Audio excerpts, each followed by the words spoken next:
What is up, guys? You got yourselves an MLB strategy show and an MLB live before lock doubleheader coming up here because the MLB simply refuses to have logical slate timing, so we got to adapt on the fly. But that's what we are here for you guys every single day on the Awesemo YouTube channel. I'm Chris Spags, joined by a man who is going to be with me on this hectic voyage. We're going to have to get a lot of games out fast, so let's get to him quickly. Nerd-ass Greg Ehrenberg. How you doing, Greg? Yeah, I mean, maybe I just looked at the slate wrong earlier this morning, but I thought the slate was locking at 12. Turns out it actually locks at 1. So at least we're not going right up until lock. We are going to have time to break down all the games, talk about at least what we see right now with some of the lineups coming in. There is going to be an hour live before lock right after us, so definitely stick around. I know Alex is on it, and we moved around the schedule, so not sure who else. But we're doing a live before lock after this, so kind of like treating like baseball slate, almost like it's basketball here. Imagine the disrespect to our own Terry McBride, and I hope he knows that the next time you have to do the show with him, that you're just like, yeah, Alex and some dude are going to be on there, but no, it'll be Alex and Terry McBride coming up, two of our best baseball minds to help you guys out here, do a little more coverage on the slate as we get lineups in, and I'm actually just making sure nothing changed while we were going, but all right, we're all good with the lineups I have so far, so we are going to go incredibly fast on this show, or at least as fast as we can, but the first thing you guys need to know, especially for the slate, especially for these next few days, because this promo code ends on April 9th. The promo code starting 9 for you guys. 9 days of Awesemo plus MLB for $9. You can use that promo code starting with the number 9 at awesemo.com/join. Go over there now. You get the boom. I always say boom bust tool. I think we were talking about having a boom bust tool, but I'm not sure if that just got rolled back into the pitchers, top stacks tool, player projections, ownership projections, the lineup builder. Really everything you need to build good MLB lineups is going to be available for you. And honestly, with the tournaments moving around, the timing of things moving around, probably a very good day to play today. So make sure you go to awesemo.com/join. Use that promo code starting 9 now. And one other plug here for our Awesemo podcast network, this show and many of the others on there. I'm not sure if it'll be on there today, but mostly strategy shows, all the ones that have a little bit of sea legs that could, be useful for a few hours. Those all go to the Awesemo Podcast Network. So where this comes in for you guys is A, you should be subscribing to everything at awesemo.com/podcast. But B, if you leave a 5-star rating with your Twitter handle or email address, you'll be entered to win a free week of Awesemo Plus. And that one goes on for a year. So make sure to go to awesemo.com/podcast, subscribe, leave some nice reviews, and you can enter to win yourself a free membership here. So go do that now. Let's get into these games, Greg. And I guess any overarching thoughts? I don't know if you're going to have any for a gigantic slate that you didn't even know the timing of, or nobody knew the timing of when you woke up, but how are you feeling about it? Is there anything that jumped out to you meaningfully? Yeah, well, the good thing is because I had the wrong timing for the slate is my lineups are pretty much all set. So I know who I'm rostering right now because I thought I had to have those in before the show started. But no, I mean, it's a slate where, I mean, there's a pretty good mix of cheap offenses, expensive offenses. I think that the pitchers, I don't really have any real contrarian takes on the pitchers. I'm pretty much on a lot of the chalk there, and then a little more contrarian at offense. But yeah, I do like this slate. This is the first real full baseball slate we've had. Yeah, we also got a projection update for today about 11 minutes ago. Those will be coming fast and furious as lineups come out, but I just want to make sure you guys are aware of that, and I'm going to plug it into to make sure that I have the most accurate information we can. Let's taste that. All right, let's get into it. Our first game on the slate, we got Minnesota getting 4.5 implied runs at Detroit, 3.5 implied runs. On Minnesota's side, does seem like you're going to have a lot of ownership for these guys. They do have a decent chance of being a top stack, and it's worth pointing out today on the top stacks tool, for the most part, it looks pretty flat for these teams. There isn't really one team to meaningfully jump out, and maybe Greg has some different ideas as we go through team by team here, but still, highest owned stack or highest probability stack rather, is looking like Toronto right now. So, and they're only at 11%, not a slate where you're going to have the Coors chalk that's on the night slate for you guys, but keep that in mind. Minnesota, though, a lot of ownership. Byron Buxton, the chalk play of DraftKings, decent price for him, has had some nice power going against left-handed bats. Matthew Boyd starting for Detroit on their side. But Greg, how are you feeling about this Twins stack? It's going to be pretty highly owned, it seems. Honestly, seems like higher individual ownership for these plays than the actual overall stack ownership. But it does seem a lot of Byron Buxton, a lot of Polanco, a lot of Nelson Cruz. Really can't debate any of those guys too much. Mitch Garver as well, hitting the leadoff spot. I think Minnesota looks good, but I have some concern here. They're just a bit overowned. Yeah, I mean, if we look at our top stacks tool, which, by the way, is free today. If you go to awesemo.com, you can look at it for free and see who we project to be the top stacks and the projected ownership for them. The Minnesota Twins have one of the worst leverage scores of any stack on the slate just because they are projected for so much ownership overall. And like you said, it is a bunch of individual hitters that are really popular. So, I mean, right now we have them project for 12% ownership as a team with just about 7% chance to be a top stack. So there are guys I got to as one-offs. Byron Buxton I found difficult to totally stay away from just because he's fairly cheap on DraftKings. He's off to a really good start. And, Buxton's been a guy who was formerly a top prospect in baseball, and he's played well at times, especially from a fantasy perspective when he's been healthy. He's just never healthy for long stretches of time. But now, I mean, we're seeing him at 3,900 on DraftKings, hitting fifth. And I think that going forward, as long as he's able to stay on the field, he's probably going to be a guy who's priced somewhere around the 5,000 range before the season is too deep in, just because of the power upside, the stolen base upside. So just based on the value, it's worth getting to him for sure. But I might be underweight to the field. I'm just based on what the ownership ends up being, because he is really, really popular right now. Yeah, I think really any of the righty bats here are going to look good going against Matthew Boyd, who over the last couple seasons gives up a 241 ISO, two right-handed bats. But I think it could be a case here where maybe a mini stack might be more in order, trying to capture a few of the guys who have that incredible power, even if it is Buxton. But it does seem like the full stack here going to have a little bit more ownership than it seems, as Greg mentioned, with the top stacks tool. Is there anybody that really jumps out to you as being a priority play amongst the hitters? Because you have so much power. You have Nelson Cruz with a 453 ISO versus lefties. You have Mitch Garver, 360 ISO. Like, these guys are absolute monsters versus lefties, but I think they're all so good that it's sort of hard to single them out. Like, I would like to prioritize Cruz. He's expensive. Even Kyle Garlick, I think, is crazy cheap for where he is hitting in the 2-hole. But I guess, is there anybody who jumps as a priority? Like, I would take whatever I could get from Minnesota. And again, really trying to focus in on 3-man stacks just because of the cumulative ownership of that 5-man. Yeah, I mean, for the power upside, Nelson Cruz, who seemingly gets better with age. I mean, I know he had the PED suspension on his resume, and then you just assume, like, oh, after that, surely he has to start slowing down. But instead, no, it's like Nelson Cruz now almost 40 years old and hitting better than ever and off to a really hot start to the year. At least he isn't picking up all that much ownership. I mean, it's hard for any individual hitter to, pick up a ton of ownership on a slate this big, although Buxton's still over 30%, but Nelson Cruz with ownership in the teens, I think that's reasonable. I'm a little bit overweight to the field on him in my build right now. At least for cash games, I think you absolutely have to roster Byron Buxton on DraftKings just because of the price point. The ownership is so high. If you're looking at any model just on a points per dollar basis, he's going to rate out as one of the top hitters. So cash games, definitely Buxton. And GPPs, Cruz in both FanDuel and DraftKings is my favorite tournament option.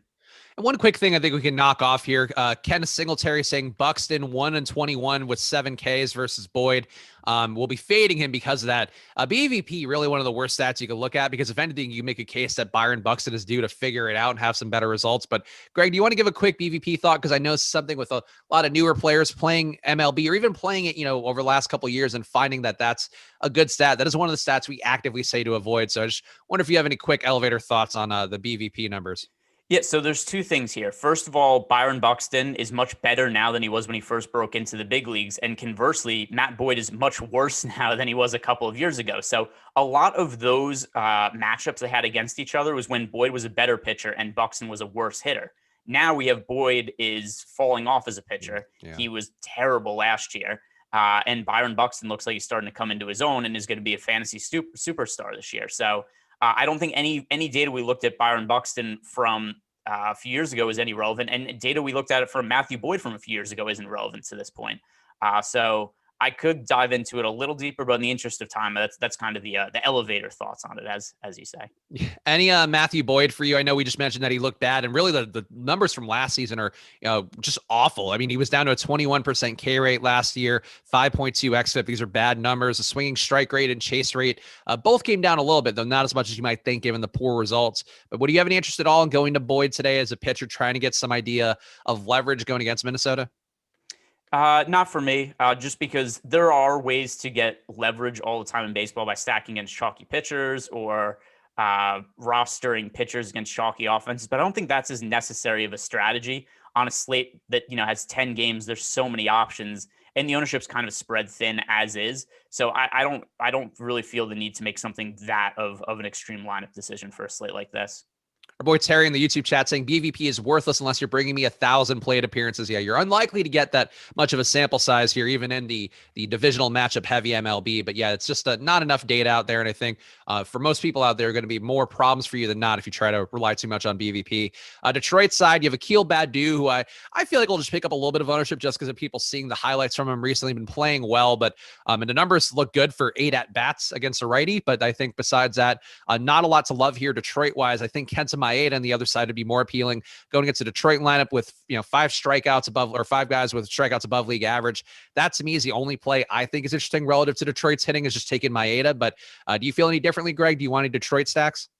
No, this is my least favorite teams to stack on the slate. And then even with Akil Badu, who's off to a ridiculously hot start to the year. I mean, keep in mind, too, this is a guy who was a non-prospect. He was a Rule 5 pick that the Tigers ended up picking up. So it's hard to think that he's going to really be that successful. Last time that he was hitting in the minor leagues, just because I remember looking at his numbers recently, like he barely had a WRC plus of over 100 in the minor leagues the last time we saw him. Now, those numbers are kind of dated just because we don't have any minor league numbers from last year, just because the way that the season was set up and teams only played, games against themselves or other teams, and the stats weren't accumulated. But yeah, here it is. So 2019, the last time we saw Badu in the minor leagues with recorded stats, he only had a 103 WRC plus.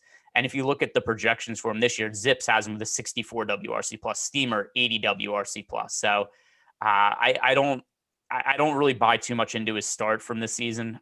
Maybe those numbers will have to be updated as we go along, but based on the data we have, I don't think this is sustainable. Yeah, it's definitely, a 750 ISO doesn't seem the most likely to continue on, but it would be nice if it did.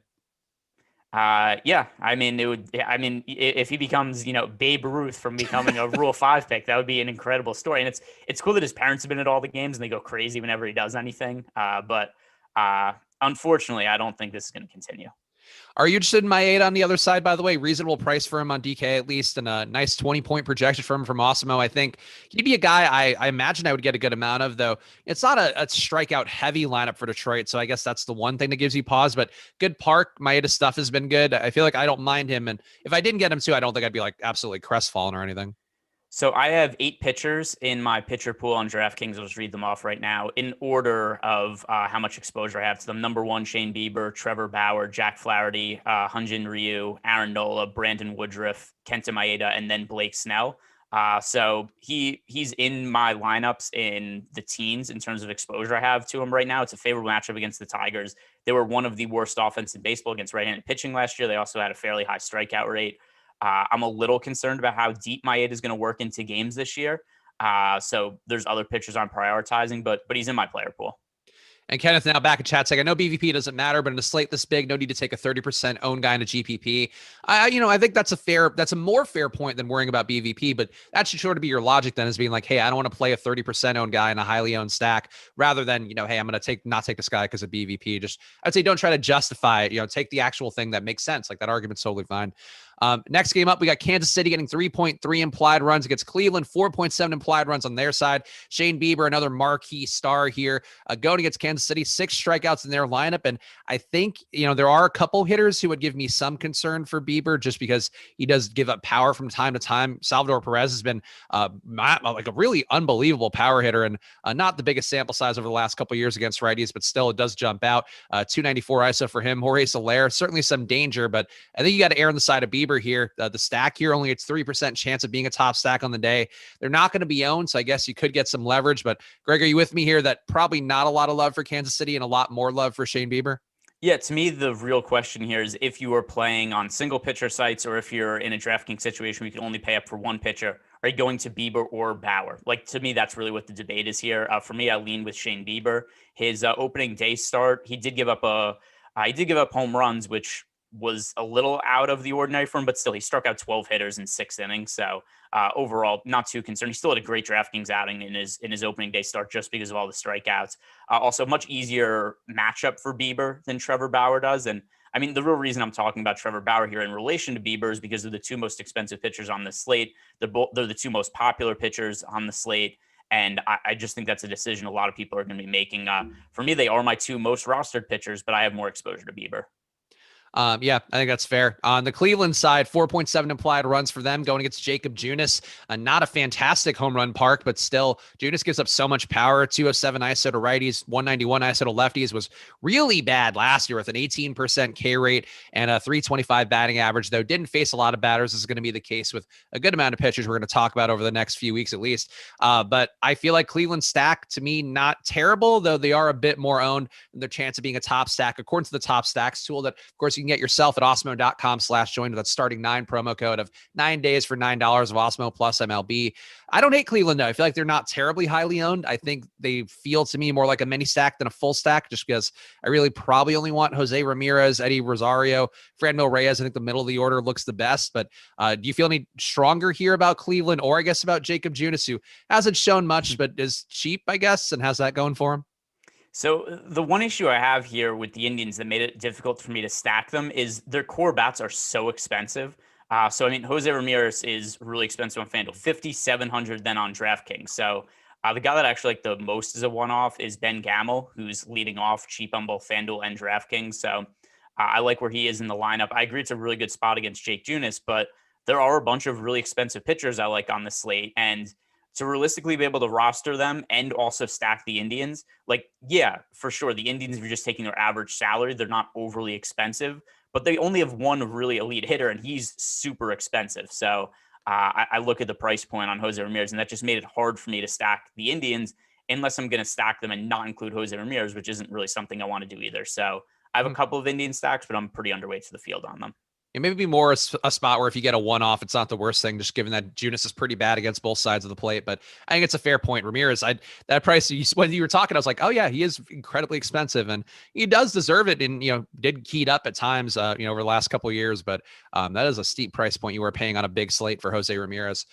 Next game's up. You got Tampa Bay, 4.3 implied runs for Nathan Eovaldi going against them on the other side. Boston's got 4.7 implied runs going against Ryan Yarbrough, at least to start this game on their side. Eovaldi gives up so much power to lefties, a 257 ISO over the last couple of years, 5.7 xFIP, 5.8% home run rate, which is double league average. This spot, to me, I think does scream I would want some Tampa Bay. 7% chance of being a top stack, only 5% cumulative ownership on DraftKings. I think taking the lefty bats here, or at least trying to build around them. Tsutsugo in the leadoff spot, not a great power guy, but I think him hitting in leadoff, I wouldn't not have interest. Austin Meadows, I think his price looks pretty good. Then you have a Rosarena in between. Still not as great of a matchup for righties, but I do think this Tampa Bay stack, Greg, looks pretty good to me, whether it be a full stack or a mini stack. Yeah, so I think there's another element of this game that's also really important, and that's the Red Sox and the Rays played a 12-inning game yesterday. The Red Sox only got 5 innings out of Martin Perez. The Rays got 6 innings out of Tyler Glasnow, which is fine, except they've really had to go deep into the bullpens, and it was a really close game. So these teams burned a lot of their best relievers, and I don't really think that's totally being reflected in the betting line for this game. A total of 9 runs, I think that could use to be a little bit higher. I am overweight to the field on both sides of this game, mostly because of the state of the bullpens. If you look at the top stacks tool, we do also have the Rays and the Red Sox both going under-owned, and I'm going to be pretty high on both sides of this game. These are 2 of my favorite stacks on the slate, just because of the state of the bullpens after a long game that seemed like it was never going to end yesterday. Yeah, I think I would be a little more interested in going to Tampa Bay's side than Boston's, just because I think Yarbrough's stuff is a little bit better than Eovaldi's. Like Eovaldi, I just look at the numbers, and he's not quite Jakob Junis, who I think is probably the worst pitcher on the slate, though we'll see as we go. But I think Eovaldi to me just jumps out, especially with a lot of lefty bats here. Like I think this is a very dangerous spot for him, where Boston, I think we got them right in the strategy show the other day where we had said that they were a sneaky stack going against Michael Wacha. I like Boston generally. You'll never find me speaking ill of them, but Yarbrough, not a great strikeout guy, but only a 2% home run rate last year, 2.4% over the last couple of years. Like I find it hard to believe they get they kill him completely here. I guess in the bullpen too, good enough behind him that I don't know that I just don't see a ton of potential for Boston side. So the other thing I'll add to that, though, Yarbrough only threw 65 pitches in his first start. And while I agree with you, the Rays have a good bullpen. Like I said, they burned a lot of guys yesterday. So if Yarbrough, after only going 65 pitches in his first start, I can't imagine he's going to go 90 or anything like that today. So even if we say he goes 80 innings, and he was also super economical to be able to make it as deep as he did in his first start while only throwing 65 pitches. If he's only going to throw some in the neighborhood of 70 to 80, then you've got Boston potentially going up against a pretty fatigued bullpen in, like potentially the fourth or fifth inning. So I that's where I see the upside here. Yeah, I think the guy that I feel like I just would always be willing to take against the lefty would be JD Martinez. And there are enough good hitters in that middle of the order too. Bogart's not bad versus lefties. Renfroe still has some pop versus lefties. I guess you could talk me into it a little bit more just given those factors. But on his face though, Yarbrough, I think just not a guy that I'm terribly trying to target against too much. Let's keep going though. And hit the like button, guys. Here we're trying to speed run through this as much as possible, like the guys playing Mario levels in 30 seconds. So we appreciate you guys for being here. Hit the like button here and stay tuned after this show because we're gonna have Alex and Terry McBride doing a little live before lock, giving you everything else you're going to need to know for the slate, some strategy, all the stuff that you'd expect, given that Alex is one of the best DFS players in the world, and Terry too, a great MLB DFS mind of his own as well. Next game, we got Toronto, 4.9 implied runs going against Kyle Gibson, a guy who historically hasn't had a whole lot to offer in terms of anything, I guess, a 19% strikeout rate last year, longer term sample size for him going back to 2019, just a 22% strikeout rate. So still under league average there. Toronto's hitter is going to be very highly owned, also going to be the highest probability stack, as we mentioned earlier in the show. And I think they're fine, Greg. Like, I don't think they're necessarily looking over-owned right now, though it does seem like if we get an ownership update that puts them up a little bit higher, they're now getting close to the point where maybe a little bit too over-leveraged. Yeah, I mean, one thing that is nice about them, like you said, they do have the highest odds of being the highest scoring team on the slate. And it's not like they're super popular. We have them 11% chance to be the top stack and then 10.5% ownership. So that all checks out. The weather's really favorable. In Texas, we have 73-degree weather today, 15-mile-per-hour winds blowing out to center field. So that could potentially lead to a couple of home runs. So I'm going to be right about in line with the field on the Blue Jays based on the information we have here with them being the best team of the best odds of being the top stack, and then ownership right about in line with this. So I'm slightly overweight to the Blue Jays, but not massively. But this is definitely a team I want to target. Yeah, I think they look good. And I guess the one way you could probably decrease ownership would just be if you're playing one of the stacks is to cut out one of Cavan Biggio or Bo Bichette. These guys both 16% owned and 20% owned respectively on DraftKings with Biggio and Bichette. So that's one way you can get different there. And those guys certainly good hitters, but they give enough decent guys here. You can go further down the order. You can go to a Rowdy Tellez or even a Gurriel, I think is fine. These guys' price points are pretty good. And Bichette's price point is a little aggressive too, I say, but one thing that jumps out to me at shortstop. Yeah, I mean, he did hit 2 home runs yesterday, though, and then favorable hitting conditions. So I have a decent amount of exposure to Bo Bichette at shortstop right now. But I think a couple of guys you hit on there are pretty key. Rowdy Tellez is popping up in the majority of my Blue Jays stacks. Gurriel's in a decent chunk of them as well, just for the price savings, because we have a bunch of expensive hitters here. And these are cheaper guys that I think, one, have power upside, and then two, their price points, they allow some more expensive bats to work for a stack. And on Toronto, Texas side, rather, going against Toronto, is it Ryu starting? I have him as the starter, but I don't think I have a projection for him. I might have his name wrong. Yeah, Ryu is starting, and actually one of my favorite value pitchers on the slate. I'm a little concerned about the hitting conditions here because it's very favorable for offenses, but Ryu is so cheap, and the Rangers offense was so bad last year. And then also Ryu is a guy who, in the past, he's been an elite starting pitcher. And so, I mean, a 7,300 price tag for him on DraftKings, I wouldn't consider him on FanDuel, but on DK, where there's a bunch of expensive offense I am trying to get to, there are also a bunch of expensive pitchers that I'm trying to get to. Ryu is one of the cheaper options that stands out to me. Him and Jack Flaherty are the two cheaper pitchers that I think make for good SP2 options. Yeah, now that I'm seeing, I was missing a dash, apparently. Awesemo has him as Hyun Dash Jin Ryu, so God forbid that somehow Excel would know that Hyun Space Jin Ryu is the same guy. But actually looking at the numbers now, 19.3 point projection for Ryu going against a Texas lineup with a low implied total and 5 guys who strike out above league average in their lineup. I think this spot for Ryu is actually pretty good, and that's a nice projection. Ryu also does pitch fairly deep into games, normally about 6 innings pitched per game. I think Ryu actually one of the best values on the slate now that I'm seeing the numbers correctly, and I got my dashes in there. So yeah, I think a lot more interested for me than Ryu than there is for Texas. We're actually making pretty good time. We're at the halfway point of the show almost. We're at game number 5. Got Milwaukee, 4.3 implied runs going against Kyle Hendricks. Looks like not a lot of ownership going Hendricks' way, but a lot of ownership going to Milwaukee again. This might be one of the highest owned stacks on the slate. It looks like 14% cumulative ownership expected for the Brewers here. I think right away, I don't love the matchup against Hendricks. I don't love this ownership, and This might be another spot with Wrigley that is the wind blowing out meaningfully. It's blowing out to left field 13 miles per hour. I don't think it's enough for me here. I feel like the Brewers just look very overowned. Like every slate, it's so weird. The Brewers have these games where, I mean, they have not like low implied run totals, but just ones where it's like, hey, the Brewers just have a middle of the road implied run total. They've been like the most popular stack in almost every single slate so far this year, and it's pretty weird to me. It's not even to say that I would look at them and just be like, oh, this is a terrible spot for Milwaukee. I would just be like, oh yeah, this is a whatever spot. But then, I mean, the Brewers like 14% projected ownership. They have the biggest negative leverage score by a pretty wide margin on DraftKings, and then on FanDuel, pulling those numbers up right now. Yeah, a lot of the same where they have 12% projected ownership. So the Blue Jays are the highest projected owned stack on FanDuel, but on DraftKings, the Brewers are number 2, and it just doesn't make sense to me against Kyle Hendricks, who is a guy who isn't a great fantasy pitcher because he pitches contact a lot, doesn't generate a whole lot of swing and misses. He did struggle in his opening day start against the Pirates off the top of my head, except I don't read too much into that. Kyle Hendricks at home has been very good throughout his career. He's dealt with the win before, and I just don't see a massive amount of upside in the Brewers, at least not relative to what their ownership is. Yeah, I honestly might be. I mean, I do like some other value guys we talked about. I think Ryu again jumps out as being a better play, but Kyle Hendricks to me, if you're going to get leverage against the Brewers, I think not a bad pitching play here because there are some guys who strike out above league average, 6 guys who strike out above league average in the lineup. And Hendricks does, as Greg mentioned, limit damage pretty well. I mean, his hard contact rate last year, 26%. That's a pretty low number, lower than his longer term sample size of 31%, but still a good mark for him. 35% chase rate for him. Doesn't give up a ton of power to either side of the plate. Also limits steals pretty well. So I think really all the things for Kyle Hendricks.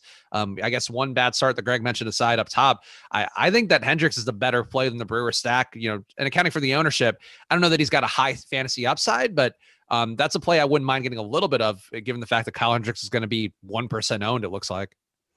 Yeah, I'm not rostering him. I don't have my player pool right now, but I also don't really have that much exposure to the Brewers. I think as a team stack, do I even have any stacks of the Brewers in my lineups right now?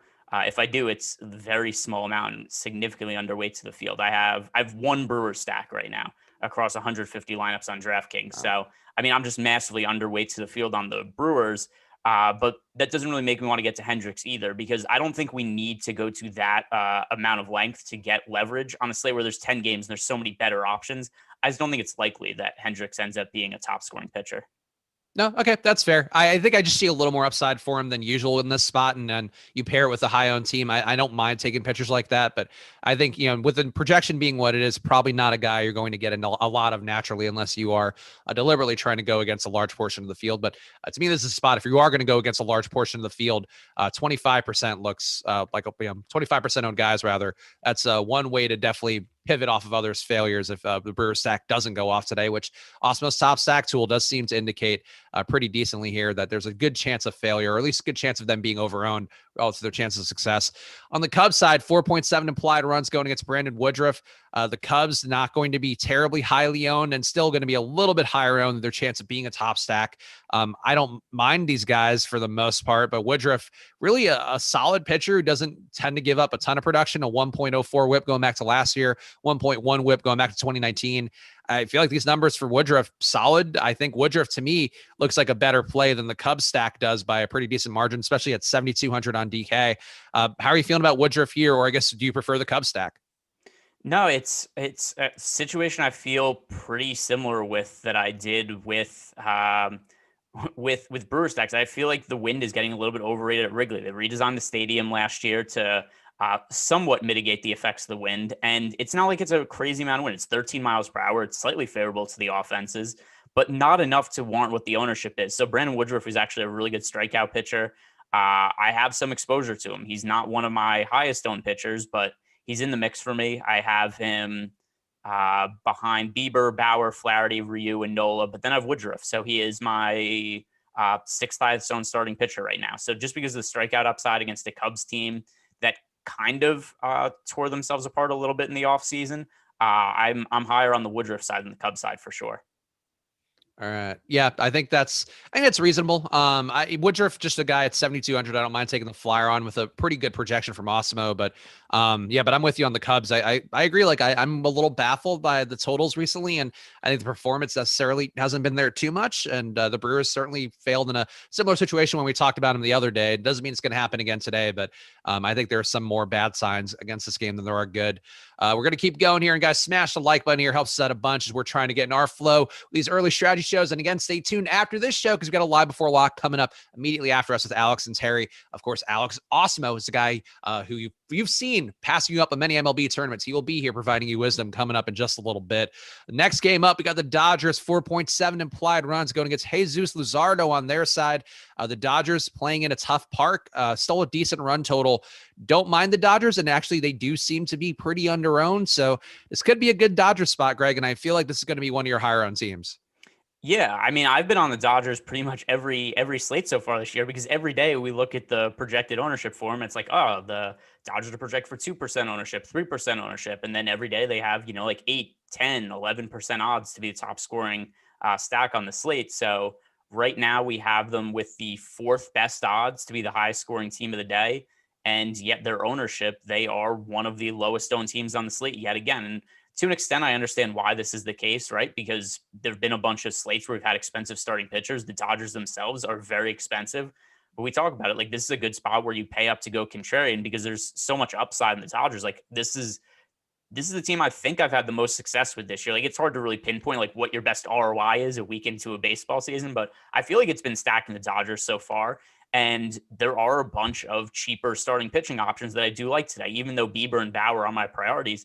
Jack Flaherty's really underpriced. Hyun-Jin Ryu is really underpriced. So you could pretty comfortably make a Dodger stack with those two guys as the pitchers. And I think that's a very strong lineup construction for the slate. Yeah, I think that's a fair point to make here. And I think the Dodgers the prices really jump out. Mookie Betts at 6K on DraftKings is a very big number to pick up here. And I guess that would be my question for you, Greg. Like you could afford these guys, I guess, some of the value out there. But if you had to cut out one of the expensive guys when you have Betts, Seager, Turner, Muncy, all these guys priced above 5K, is there one that jumps out to you? It's like, hey, I'm willing to get less of this guy just because I don't feel like he's as strong of a play? So one thing that I think helps them is I'm not sure that Bellinger is going to be in the lineup today. Bellinger has been dealing with, I think it was a sore quad. So that does somewhat mitigate the price of what the starting lineup is going to be. And then also that there are some cheaper outfield options that we could get to, Chris Taylor, who has outfield eligibility on DraftKings. He's only at 4,100. AJ Pollock, who I expect to start, he's only 3,700. So there are definitely cheap players in the outfield that we're able to roster that makes it so that you don't necessarily have to use like a Mookie Betts or Bellinger if he ends up in the starting lineup in a Dodgers stack, just because there are cheaper alternatives at outfield. Somebody else too, Will Smith, even though he is one of the better catching options on the slate, there's always catcher's always a position I have no issue punting. So if somebody ends up starting on some team who's like 2,000 or 2,200. I don't know who that would be right now, but that's somebody who I might consider also just punting a catcher and then going elsewhere other than Will Smith. But the Dodgers stack, you could stack them up for a little bit cheaper than what it would appear to be just by looking at the pricing at first glance. Also, I guess this probably doesn't matter for you too much, Greg, because you'll be able to change your lineups after the show with during the live before lock show. But Rowdy Tellez not in the Raptors lineup. He's on the Raptors lineup or the Blue Jays lineup today. Yeah, no, he's not in either. And somebody posted that in the chat too. Apparently, as we were talking about them, the Blue Jays lineup came out, and that's something that it is pretty hard to keep up. Like there's a bunch of lineups coming up right now, and it is hard to keep up with while we're talking about the games. But I'm keeping an eye on it to see if anything notable happens. Yeah, I don't think that doesn't meaningfully change anything from what I'm seeing, too much other than tell us probably not a guy to play today would be the one change that goes on there. On the other side, if here for Oakland, 3.8 implied runs for them going against Trevor Bauer. And this spot to me, Trevor Bauer looks like the pay up option that I would want the most today. 7 guys who strike out above league average for Oakland.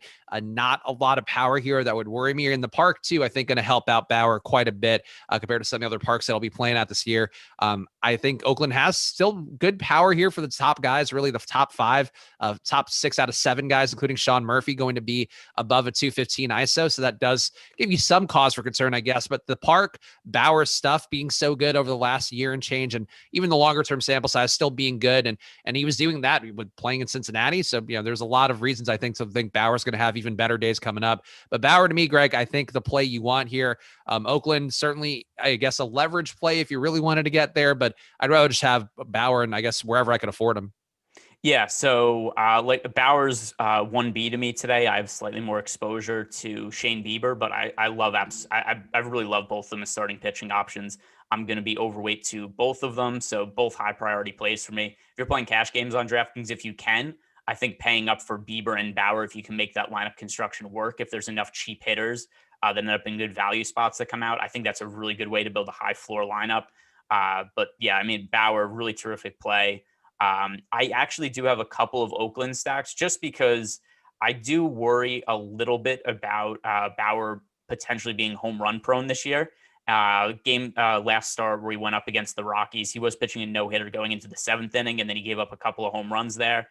And then, there is a lot of weirdness around his spin rate to where he said on social media a couple of years ago, he said, hey, if I was able to use illegal substances like the Houston Astros pitchers do, I could up my spin rate to this exact number. And then all of a sudden last year in his contract year, he gets his spin rate to the exact number that he said that he would be able to if he used banned illegal substances. And that is something that baseball's supposedly going to be cracking down on this year. So I do worry a little bit if it's a thing that Bauer's like, hey, I'm going to bend the rules a little bit in my contract year because I know I could get paid a shit ton of money in the offseason.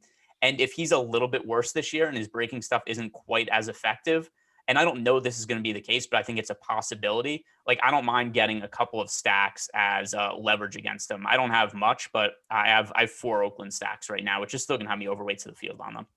He's always been a guy who struggled against lefty power, at least, over the last couple of years. And that could be some of the park factors too, but a 231 ISO to lefties and 5.2 xFIP. So those numbers, not quite as good as his righty numbers or compared to the 2020 sample size that had such a great year and won all sorts of awards and all that. But still definitely a guy who can occasionally struggle with power.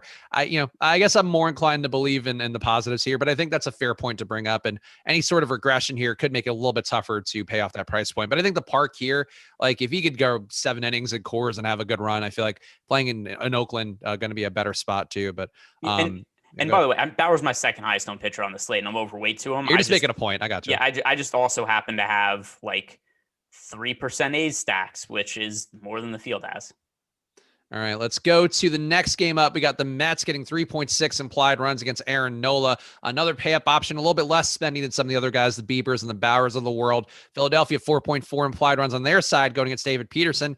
And I guess you could sort of say the Mets look playable. They have the same probability being a top stack as they do their ownership according to the top stacks tool. Nola, certainly, I think the best of a mediocre lot for Philadelphia in terms of their starting pitching rotation. But I don't see a lot to love here on the other side. Like, I don't love Nola. I think I'd rather find a little more money and pay up to the other guys. I guess if you got him a little bit, I wouldn't find much issue. The Mets have 5 guys to strike out above league average in their lineup. So still some production potentially here for him. And you're also getting the pitcher too in Peterson. So that should be some easy strikeouts to be had there. But yeah, I think for me, the Mets not looking too great and Nola not looking too great. I don't know that I see lots of love on this side. Yeah, I have a little bit of exposure to Nola, but nothing really too significant. I don't have the Mets up as a stack. I just think there's much better spots to target than going up against Aaron Nola, who's one of the best pitchers in baseball. And there's no real leverage to be had there because it's not like Nola's going massively owned or anything like that. So yeah, just something that doesn't really have much interest for me on either side of the game. And when we have this many games, like we can't target absolutely everything because if we do, then you're just spreading yourself too thin. So a moderate amount of interest in Aaron Nola just because he is priced down for the matchup, and I'm not stacking the Mets. Yeah, I think I'm with you on that. I think the Mets are just going to be competent enough to make it not a great Aaron Nola day when some of these other star pitchers are in spots that could be really great days. So that to me is the tiebreaker for Nola. But if you got to Nola, I wouldn't hate it. And honestly, if you got to a little bit of Mets, I wouldn't hate it either. But not a priority by any stretch. Philadelphia though, 4.4 implied runs on their side. They look greatly overowned according to the top stacks tool. I guess maybe people targeting the lefty Peterson, who has not been the best by any stretch, but also doesn't seem to have given up anything that makes me think he's horrible in a limited MLB sample size. He's faced 205 batters over the last couple seasons. I think that's like this game to me just looks like I don't like anything in it. And I wish we had spent more times in the game we liked, because I don't like Philadelphia. And I actually don't get why they're as highly owned as they are either. So I get it to an extent, right? Because Peterson himself isn't good, and the Mets bullpen, have this weird thing where just notoriously, it doesn't matter who they end up signing. They just end up, their bullpen just ends up sucking, and they blow games every single year. And we've already seen that this year, right? Where Jacob deGrom was excellent for the Mets in his first start of the year, pitches 6 shutout innings, comes out after, was it 77 pitches, and the bullpen just immediately blows the game. So if we're going to say that Peterson himself isn't a very good starting pitcher, and then the Phillies, who have a good offense, are going to get into a weak Mets bullpen, I see the upside there. They are going a little bit overowned, so it isn't a team that I have much interest in, except I do have a few Philly stacks. Yeah, I think that's reasonable to have a little bit of Philly here, but they do seem pretty overowned. One of the more over leveraged teams, it looks like. So I think McCutchen certainly looks like an appealing value hitting leadoff, but I think you can maybe move away there. And but yeah, I guess McCutchen and Alec Boehm seem like two of the guys that are going to be pretty highly owned as value plays today. And I think when we're grading that, I guess Greg, this would be a question for you, but I'd rather have Byron Buxton. I know we had Kenneth in the chat earlier talking about some of the stuff and the reasons why to not play Buxton, but I'd rather have 30% owned Buxton than 23% owned McCutchen or 18% owned Alec Boehm. Yeah, I think that's a reasonable take. I mean, I still have McCutchen in my player pool. I have Boehm in my player pool. They're such cheap hitters. As a punt play, I have some exposure to Adam Hazley at the bottom of the order because he's 2,100 on DraftKings, and it's hard to find guys that we expect to start that are going to be that cheap. I mean, now maybe watch the lineup come out in 2 minutes and he ends up not starting, as it happened with Rowdy Tellez before. But yeah, as of right now, he's actually the Philly that I have the most exposure to just because of the price point. All right. And if you guys have any questions, by the way, feel free to drop in the YouTube chat. And again, smash that like button here. Get us to at least 100 likes. We've got 550 people in here right now. Got live before lock coming up on the same feed because that's what MLB scheduling does to us. So hit that like button. Get us to a respectable 100 likes before Alex and Terry come up next and take you down through the home stretch for both DraftKings and FanDuel. Let's go to this next game. The White Sox going against Justin Dunn, 4.7 implied runs for them. Seattle going against Dallas Keuchel on their side. Not as good of an implied total, 3.8 implied runs for them. And the White Sox, Greg, I think would be one of my preferred stacks on the day. I do like the matchup against Dunn. Gives up a ton of power to both sides of the plate, but to lefties in particular, 262 ISO to those guys. You're going to have Adam Eaton hitting the leadoff spot. I think he's a guy who I wouldn't mind taking as a semi-value play. I guess also having Abreu, never a bad thing either, though he is very expensive, as is Luis Robert. So those are two guys that are looking a little bit overpriced, but overall, I think the White Sox, to me, look underowned. And I think the awkward pricing here, where you are paying a very steep price to two guys who I think one deserved in Abreu, one maybe a little bit overrated because of the prospect profile in Luis Robert. But I think getting the White Sox looks like a move that I would like for big stacks and for little stacks, 5-man stacks and 3-mans or 2-mans. Just not a lot of ownership for them and a 10% chance rounding up here of being the top stack today. Yep, I absolutely love the White Sox. Another team that's going really underowned in a similar vein as the Dodgers are. So now that we've talked about all the stacks, I could just say these are the 4 teams I have the most exposure to as a stack today. The Dodgers, the White Sox, the Rays, and the Blue Jays. That makes up a big chunk of my lineup. So those are the teams that I like stacking up the most. And yeah, it's just another one. It's an ownership play for the White Sox who, like we said, there are cheap starting pitching options that we could roster today. So I don't hate getting to the White Sox. It's not that hard to go to, one of either Bauer or Bieber, and then you stack them. You stack them as an SP2 with either Hyun-Jin Ryu or Jack Flaherty as the second option, and then it's pretty manageable getting to the White Sox. The other thing, too, is that Tim Anderson not expected to play today. He's been injured to start the year. So that's an expensive bat that's probably not going to be in the lineup for them. So, I mean, other White Sox that I like getting to here, Euron Mercedes, who appears to be the best hitting catcher of all time because he only gets on base and does not ever make out. So I have exposure to him. Andrew Vaughn, who is one of the best hitting prospects in baseball. He still comes in at a cheap price point in both FanDuel and DraftKings. We haven't really seen a big game from him yet, except he did get on base 3 times yesterday. So maybe that's a sign that things are coming for him. But whenever there's such a highly regarded prospect that is in the lineup to start the year, I always think it's worth targeting them because I always think that's somebody who is probably going to break out eventually just based on the prospect acumen. And when you get them for a price point below 3,000, I just tend to think that price is going to go up before it goes down. So somebody to be on. And then also as pay up options, like Yoan Moncada is somebody that I like. And then Adam Eaton is a little bit too cheap on both FanDuel and DraftKings. Yeah, Ian, I think I'm with you on that. I think he really jumps out to me given the lefty matchup here. Just worth pointing out with Dunn, just because he's so bad versus lefties. And it's not the biggest sample size, only a 120 batter face sample size. But when there are splits like this, it always jumps out to me as being like, hey, maybe worth putting a little bit more love towards the lefties. A 1.8 xFIP, 1.8 WHIP, 8 xFIP, 5% home run rate. I think somebody here on the lefty side of the plate could get to him. And I guess that's another question that I would have for you, Greg, where you mentioned Yermin Mercedes, who's been pretty good in a limited sample size, but you have Yasmani Grandal, incredibly expensive at the same position at 5,500 and hitting behind him on the order. Is there any world that you would see yourself getting to Grandal? Because I feel like in an optimizer, you're probably not going to see him pop up too much at that price with that projection that he has for him. But I think that's one way to get different with the stack. Like the ownership's not going to be too high here where I'd be worried about it, but I feel like trying to get a few stacks with Grandal instead of Mercedes would be one thing I would try to force, because I think the optimizer is going to feed you Mercedes much more just because of the price difference and the similar projection. He's just a little bit too pricey for me. So right now my exposure, I have 2% Grandal and 14% Mercedes. So for Grandal, that's mostly a pass for me. It is just too expensive for a catcher. Okay. Yeah, no, that's fair. And I just think the power numbers for him have always been there. And he is a guy who's going to be hitting from the lefty side of the plate. So just one dude that I would give a little bit more love to. And, but you know, I get it. I think the price point is definitely a tough one. 5,500 for Grandal hitting in the 6 hole. You are paying a premium here. And honestly, you probably need him to hit at least 1 home run to pay it off. But a decent shot for him to do that. On Seattle side, 3.8 implied runs, a pretty bad lineup here. 7 guys who strike out above league average. Dallas Keuchel, despite the random upside games he has, the sample size of last year, 17% K rate, going back a few years, an 18% K rate, mostly does limit hard contact, but and does limit power pretty well. Only a 130 ISO overall allowed, but still Keuchel to me, I guess this kind of could be one of the spots that he does spike around the strikeout upside. I don't know you could ever pinpoint that, but they have a 28% K rate in their lineup. Going back to last year, they strike out 28% of the time against lefties. Like, I feel like there's an argument to be made for Keuchel here. I just don't know that he has the ability to actually come through.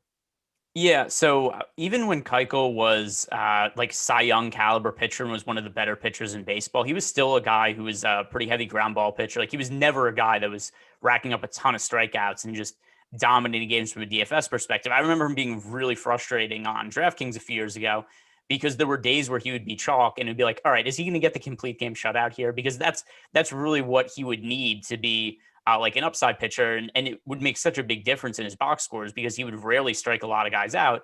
And it'd be like, all right, if he comes out after 8 innings, he's going to score like 20 fantasy points. But if he's able to finish the 9th inning, then all of a sudden he's going to be a guy who scores like 30 DraftKings points because of the win bonus, the quality start of the complete game bonus, the shutout bonus. And now that he's a guy who's dropped off a little bit in his overall pitching talent, but is still not a strikeout pitcher, more often than not, I see a lot of slates where it's like, hey, I don't want to roster Keuchel, but I also don't want to roster the offenses going against him. And the Mariners, who have a pretty weak offense, I assume this year, they were one of the weaker offenses in baseball last year. It's a spot where I'm not interested in either side.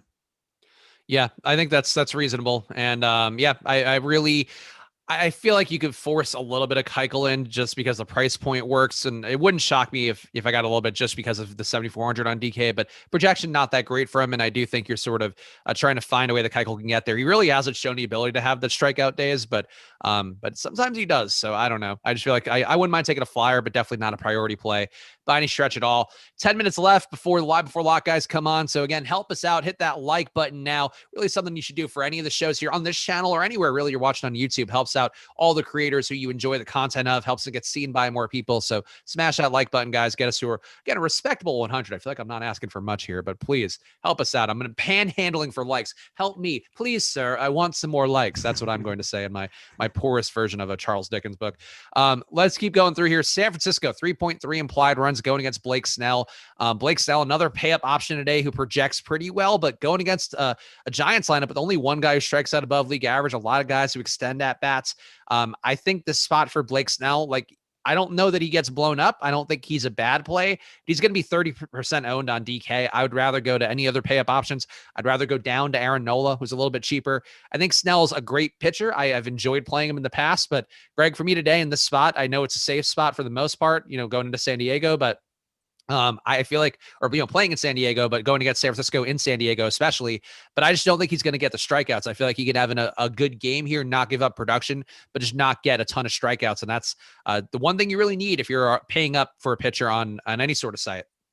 Yeah, so I have Snell in my player pool, but I have about half the amount of exposure the field has. And the concern I have here is twofold. Number one that you mentioned there is that he's going up against a lineup that doesn't strike out a whole bunch. The other thing too is he only pitched 4 2/3 innings his first start of the year. And something we've seen a bunch to start the season is there are a lot of pitchers that have been on fairly restricted pitch counts. And I worry how deep he's going to be allowed to work into the game. And then when you compare some of the other high-end starting pitchers on the slate, Trevor Bauer, Shane Bieber, who we already mentioned, you said Nola, who also somebody who I have a little bit more exposure to than Blake Snell. I just am not sure that he's going to have enough upside to outscore those guys, at least not to the point where his ownership is nearly the same as Bieber and Bowers. And I'd much rather prefer to get to those guys at similar ownership. And the price point isn't all that different. We have Snell on DraftKings is 9,900, Bieber's 10,600, Bowers 10,200. So there's slight salary savings, but it's nothing crazy. And I'm just not sure that 5 to 6 innings of Blake Snell is all that likely to outscore Bauer or Bieber, at least not when they all have the same ownership. So as of right now, I'm about half the field on Blake Snell. And unless we find out that he's going to be pitching deeper into the game or get more pitches to work with this game, I'm probably not going to change that. Yeah, I agree. As a chalk pitcher, I just feel like he's the one guy here that I'd rather go some other directions with the high owned pitchers. And we've talked about some that look particularly good today. Some they're going to be less owned too. And I think that to me is a reason why it's now just looks a little bit overvalued. Another thing too that makes him look a little bit overvalued, or at least overowned, is a 9% chance of being a top value stack for San Francisco on their side compared to just 2% ownership. And I don't know that I necessarily buy into San Francisco blowing the day up, but they are a team that could sort of death by 1,000 cuts here, where they just hang on for some at bats and force innings to go a little bit longer. And they have guys who have power who could clean up, I guess, if there is a pathway here where Snell runs bad. And I think, going to Wilmer Flores, going to Darren Ruff, who's had a 300 ISO going against a lefty. Like, I think these guys look pretty solid. So for me here, like I don't love the Giants by any stretch, but as a value stack, a team that you are saving so much money if you play any of these guys, I think they have some appeal, Greg. And I know it's a brutal matchup against Snell, but I think you can justify going to these guys at least a little bit. Yeah, as one-offs, I think they could make some sense. I'm just going to bring up my exposure right here to see what Giants guys I'm getting to, if any. So I have, let's see. Yeah, I have a couple of lineups with Wilmer Flores. I have a couple of lineups with Austin Slater. So as one-offs, and these guys are cheap too, right? On DraftKings, we have Flores is 3,500, Slater's 3,200. These are guys with a little bit of power upside against left-handed pitching. I don't want to outright go and stack the Giants up against Blake Snell. Also, the Padres have a good bullpen behind him. But as one-offs, I don't mind getting to a couple of them as value-saving plays, but nothing that's going to be like massively important to my lineups.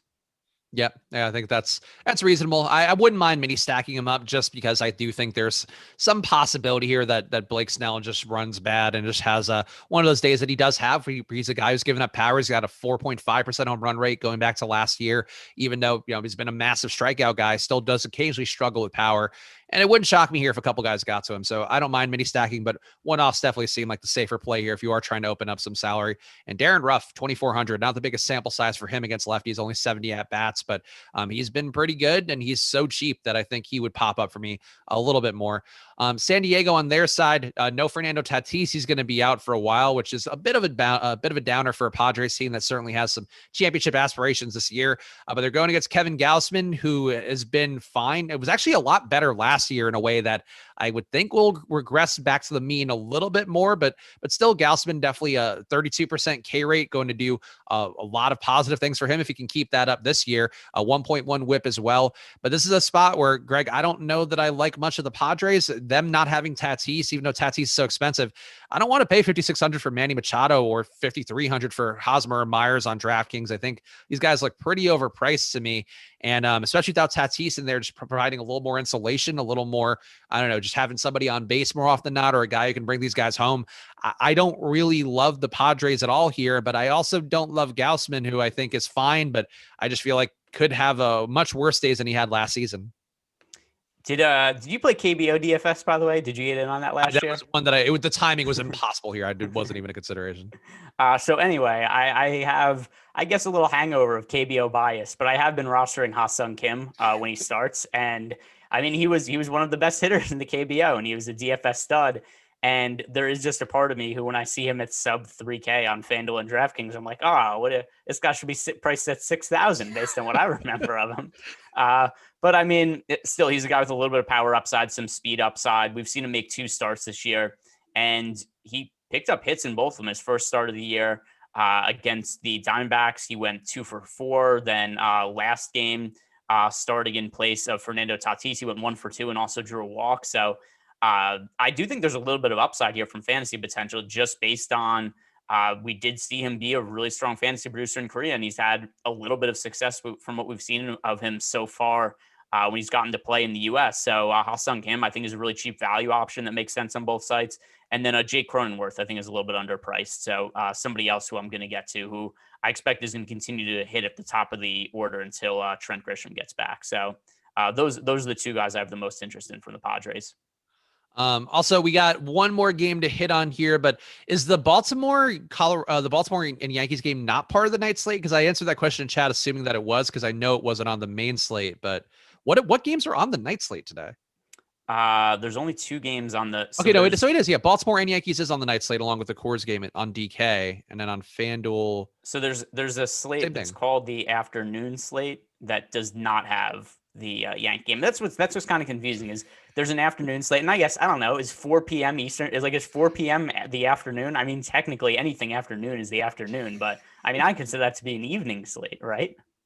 I would say it's early. A dusk slate is really what they should be calling it. But yeah, the Baltimore and Yankees game, it looks like it's on the after-hour slate on FanDuel, along with the Coors game. And then on DraftKings, the night slate is also Baltimore. So the night slate today kicks off / after-hour slate starts at 6:35 Eastern time. So that's night. That's night. I think we can agree on that one. Which, by the way, also people ask me why do we not make all the baseball shows like uniform to cover all the slates? Because it's so confusing. Like there's so many different slates that go across the entire day, and it's like what they're named is confusing. The start times are confusing. There's totally different games on FanDuel and DraftKings, but so not on the, depending on what you're considering the night slate, it is not on the afternoon slate. Yeah, that's the fun that we have here, and part of why the Four Corners has not come back yet, because we don't know when to do it. So maybe not tomorrow, but coming soon. The Four Corners coming soon as our production team tries to figure out how to get me to record a video with it actually being able to be published and have some life cycle. Last game though on the main slate: St. Louis 3.5 implied runs against Pablo Lopez. Miami 3.6 implied runs against Jack Flaherty. And this game, Greg, I think you mentioned Jack Flaherty earlier as being one of your favorite pitchers. I would agree here. He to me looks like the only thing that looks particularly useful in this game. I do think you could play Pablo Lopez at a little bit cheaper, but given some of the other options that we've hit on in that 7K range on DraftKings, I feel like Lopez not a priority by any stretch, even though going against the Cardinals, good amount of strikeouts in this lineup. But we're talking in Pitcher's Park. We're talking about 2 teams that I don't think jump out as having a ton of dangerous power in their particular matchup. So this to me is a pitching matchup. If you gave me Lopez, I'd be okay with it. If you gave me Flaherty, I'd be pretty happy with it. And that's sort of all I want out of this game. Yeah, Flaherty is, I'm pretty sure he's my third. Yeah, so Jack Flaherty is my third most rostered starting pitcher on DraftKings, behind Shane Bieber and Trevor Bauer. Earlier in the YouTube chat, somebody asked, hey, if I don't want to pay up for one of the starting pitchers on FanDuel and I want to go cheaper, Jack Flaherty, sub 8K price on FanDuel, definitely would I'll be interested in that price point as well. So Flaherty, I think, is the best of the not stud pitchers on FanDuel and DraftKings. By the way, he kind of is a stud. He's just not priced like one, and it's a favorable matchup against Miami. So I'm not really sure why that is the case. He struggled on opening day in Cincinnati, so I guess that really nerfed his price. But I mean, we're ignoring like the last few years of Jack Flaherty pitching at this point just because of one bad opening day start, and the pricing algorithm just totally nuked his salary. So Jack Flaherty, a really strong option on both FanDuel and DraftKings. He was a little bit worse last season, which was a weird season, so I'm kind of willing to throw it out. But like a 1.3 whip compared to the longer-term sample of a 1.02 whip, a 28% K rate compared to a 30% K rate, 4.2% home run rate compared to a 3.3% home run rate. Like, I think there were some bad signifiers there, but I'm with you, though. I agree. Like, taking the flyer on Flaherty today, get a price point that probably is lower. I know Greg loves historical price points, but it's going to be probably more expensive for him in the not-too-distant fuure. Greg, we got to clear out now on the same link. Coming up next, we have Alex and Terry going for Live Before Lock. But any final thoughts for you, Greg, before we yield to the top player in the DFS and Terry McBride? That's no way to follow that up.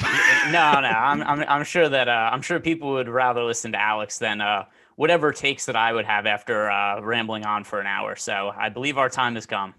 All right, so we're going to clear out here. Hit the like button, guys. Alex and Terry coming up next. We'll see you guys here on the channel in a little bit. So subscribe, hit the notification bell. Wish you guys a good day. Good luck.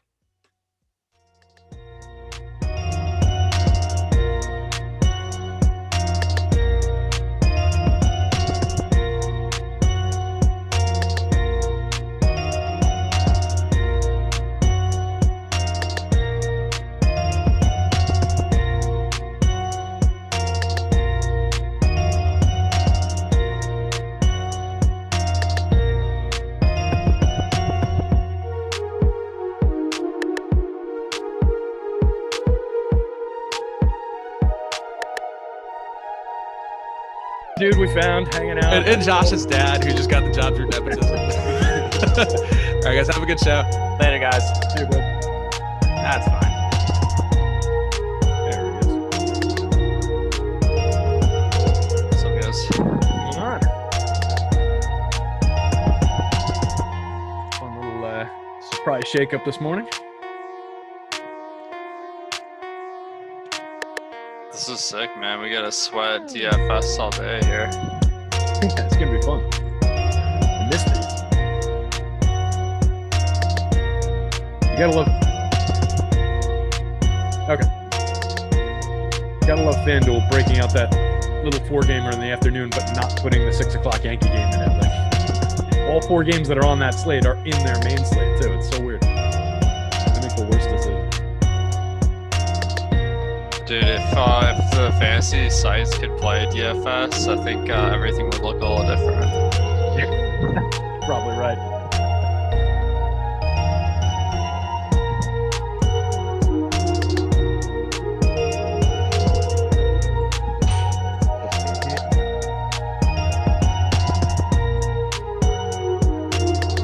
Yeah, FanDuel and DraftKings both can't play DFS, but they can do sportsbook at other sportsbooks. So yeah, a while back there was a big thing, Tyler, where some people from one site were using inside information on ownership in tournaments on the other site, and all kinds of back and forth shit. So everybody kind of got stopped from doing that.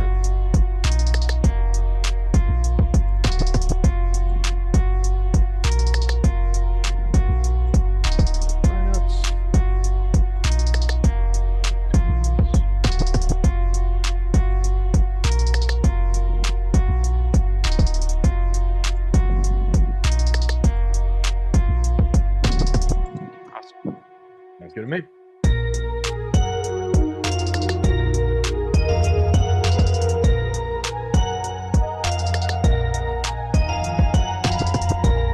What's happening, Awesemo baseball fans? Terry McBride here with the boss man, Alex Awesemo Baker himself, following up the strategy show right into a Live Before Lock because we've got an afternoon slate of baseball. Like to keep us on our toes around baseball DFS, dropping a 1 o'clock lock on us. We've got a 4 o'clock slate in the late afternoon that doesn't include the 6 p.m. games. We've got a night game at Coors that's going to be out on its own, but we've got a nice, robust 10-game slate here to deal with for the main slate. Alex, how you doing? How's everything looking for you today? Doing good, man. This April is definitely a lot better than last April. That's what I've been noticing.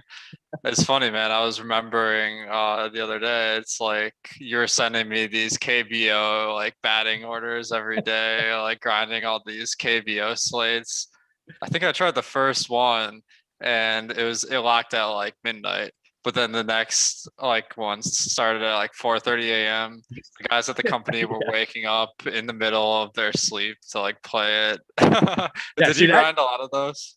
I did. I was playing like every day in addition to, writing the column that I was doing for it, running my home run model for it. So yeah, that I tend to sleep really weird anyway. So that kind of fit my schedule pretty well. So being up at 5 a.m., I was just up all night anyway. So it worked out nice. But yeah, we got some of those guys in the back in the show now. We got Hassan Kim over on, I know the guys on the last show were just talking about it, but he made the transition over. I think we're going to get a few more of them in the next couple of years too. So for my dynasty league, it was nice to know some of those names. We did a minor league draft. I snagged Baek Ho Kang, who's their rookie of the year before last. Awesome hitter. But he's not on this slate. Yeah, it's funny to see some of the like foreign guys that came back to. I mean, like the U.S. guys that went to KBO, like Chase Anderson. He had like a 6th season in KBO and then get signed back into MLB. So yeah, Flexen did the same thing. We've got a couple of those guys. Yeah, it's cool watching those guys go over and the little reclamation projects. Roberto Ramos is another guy I'm waiting on. I think that home run power is coming back to the league someday. So, guys, we've got a pretty solid slate to get into, but, we got to take care of some business off the top here. So you guys enjoy all our shows. Make sure you hit the like button down below. It's right down there somewhere below the video screen. Make sure that you subscribe so that you're getting all the notifications when we go live, particularly on a day like today. There's a lot of people who didn't subscribe that probably don't know we're on the air right now doing a live before lock because it wasn't originally scheduled. Sometimes we have to pivot and shake things up when the sites do. So you hit the subscribe, you'll always know when we're going to go live. You're not going to miss anything. But if your schedule makes you miss something, you got to work, you got to take care of the kids, whatever the case may be.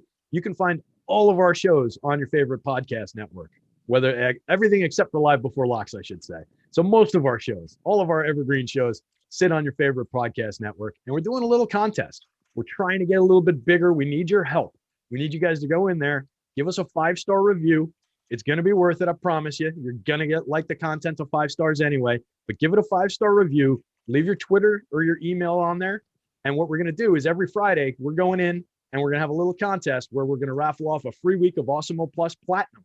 So the top end package that we get, Awesemo Plus for a week, platinum level, all of our sports, one winner every Friday. Your review is eligible for up to a year. So you leave it in there once, 5-star review, it's eligible up to a year. We're going to be picking winners every Friday. You get a free week of Awesemo Platinum Plus. Pretty solid. Like and subscribe, guys. Top stacks tool on the website is free today, so hit that up. It's my favorite tool on the site. That's something, Alex, it's a life changer, honestly, what you develop there. Some of these tools, all of your tools, really. But for me, the top stacks tool is just life changing in terms of MLB DFS. It's the first thing I go to on the site every day. It gives you a great feel for just how the slate is shaped and what offenses are really going to be important. Can you talk to us a little bit about how you use that maybe? Like after you've put it together in the morning, what do you do? What's your first couple steps in determining, all right, these are the stacks that I really want to zero in on today. This is what's going to be important to me. How do you look at that tool? Yeah, it's funny, man. Like the first few years I played MLB DFS, I didn't really know about like ownership projections. So I was just kind of spraying and praying, as they say. So I knew that the chalk wasn't super likely to hit on any given slate. So I just had like a diversified portfolio.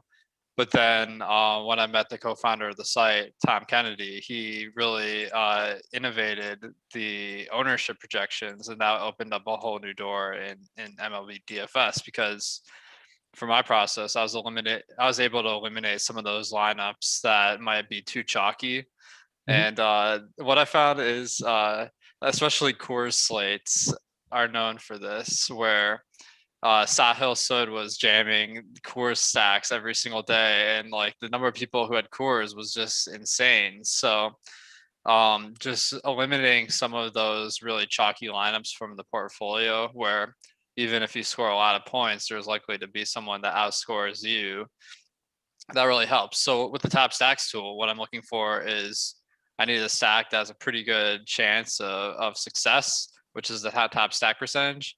And I need to know that when it hits, I still have a good chance of having the best lineup. So that's the ownership.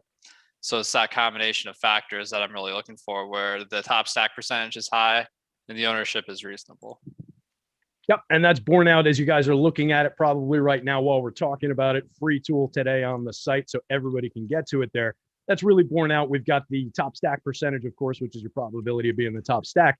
But what Alex is talking about is the last column there, the leverage, which is the ownership. It factors in the ownership as it compares to the top stack percentage. So you're getting a really good idea, even if you just look at that one column, where that team, not to be too clunky about it, but stacks up for the day.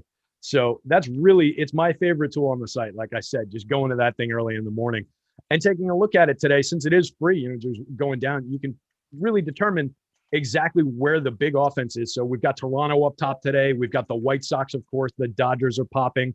The Twins are one that's interesting to me. I was expecting, it's a big ownership number, but I was expecting a little bit more ownership on the Twins given the matchup today. And you see, it's a negative 2.6 leverage score, 7.9% chance of being the top stack. When you see those numbers, Alex, does that stand out to you as, as compared to like Toronto, they're a 10% chance of being the top stack, but a -7 leverage score? That's much more negatively leveraged. Does that stand out to you to the point where, all right, the Twins are a better option for me today than Toronto? Or is it something where they kind of come out even in the wash based on those two metrics? Yeah, so what I'm seeing, usually the top value percentage column, that's the stacks I almost want to avoid more than play. So like the Twins, they're really cheap, so they're garnering a lot of ownership, the highest on the slate on DraftKings.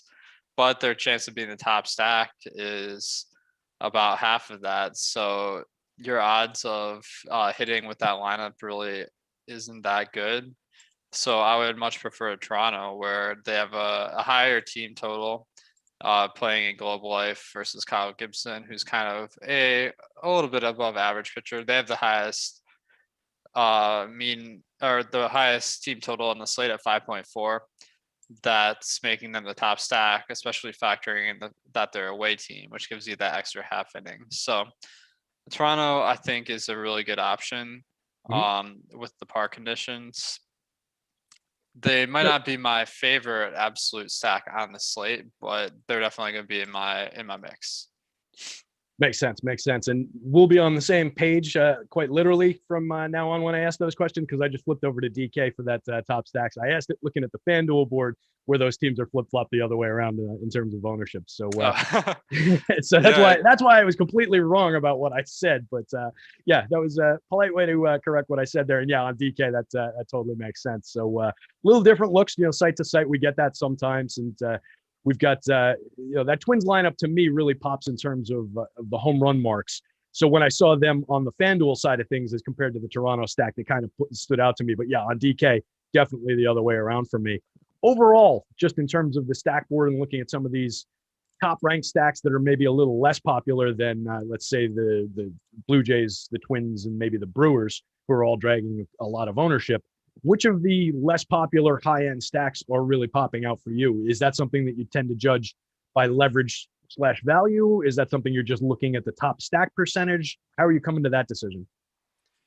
So I think if I'm not going to those top plays of the day, like I see what you're saying on FanDuel. I'm running a crunch, and Toronto is just popping up. Like their 1, 2, 3 are popping up as the highest exposures of any players on the slate, because like they are the highest team total, and the pricing is just really moderate. So that's kind of what I call a honeypot stack, where like it looks like a really good lineup, but you're going to need to score like 1 million points to win it that night. I try to go for ones that you're not going to need to get as lucky to win, obviously. I mean, that's almost like a dumb statement, but one that I'm looking at on FanDuel is the Dodgers. They have the third highest chance of being the top stack with this 5 team total, but because they are a little bit higher price, there's a little bit less ownership going to them. Their matchup, they're in Oakland, so the weather conditions aren't that great for them, but they're going up against Jesus Luzardo, And I think I'm not super familiar with him, but I'm looking at his numbers from last year where he pitched 56 innings, just about a 4 xFIP. So that's a little bit better than league average, but not really anything we're looking at. But the Dodgers stack has tons of power, so they have tons of upside, like regardless of who they're going against. Yeah, absolutely. Luzardo is very high-end prospect coming in for them, but needs some conditioning, needs some seasoning before he's going to turn into hopefully the pitcher that he is. But excellent breaking stuff. Really, really sharp prospect of a kid. In his that's only a 12-inning sample. I was going to say 34% strikeout rate, but across a 12-inning sample, pretty irrelevant in 2019. So yeah, 23.8% strikeouts last year, 3.88 xFIP, 1.27 WHIP, putting a few too many guys on base for my comfort against a lineup like that Dodgers lineup. So yeah, they're very much in play. That's what you talk about a lot, to pay up to be contrarian spot, where you're getting to a high-end offense that's just difficult for people to afford. So you see that. We see that in a lot of DFS where the big time prices tend to push guys down, even though they're in a great spot, even though it's a killer lineup by a killer player, whatever the case may be. Are there any other spots like that are maybe a little bit sneaky for a high end offense before we get into some more specific game by game analysis? So one that's popping out to me on FanDuel is Boston. So let me pull them up here. They are in Fenway. Of course, that's a excellent batter's park going up against Ryan Yarbrough. He's not really a good strikeout pitcher, and his xFIP last year was about average. So I'd say, given that it's a batter's park, that does give a little bit of advantage to the bats. Now I'm seeing them on DraftKings; they're priced up really high, and I mean, you might look at that and kind of balk at it and be like, wow, my projections kind of really suck with these guys.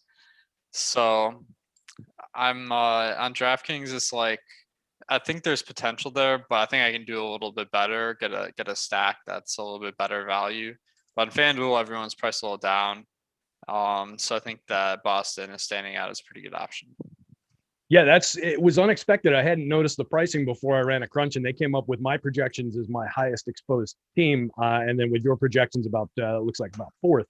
So that was a bit of a surprise to me. But yeah, your point is very apt. They are underpriced, I would say, on FanDuel across the board. Rafael Devers for 3,000 is ridiculously cheap. Xander Bogaerts for 33 is pretty darn cheap. And then you get JD Martinez, 36 is probably a little underpriced. All those guys are well over 5,000 on DK. So it's just a very different story site to site there. I like the matchup against Yarbs. I'm not getting major home run marks on them, but I am getting good projections. I think there's a pretty good chance they put up a nice game, even if they don't go deep on them a bunch of times. Yeah, So one of the things that we see is like some of the best batters parks aren't necessarily the best for home runs. And Fenway is a great example because they got the green monster. Like when I think of that, I think of doubles. And like, obviously if your lineup gets a bunch of doubles, that's amazing for the correlation. And Coors as well, like not a great home run park.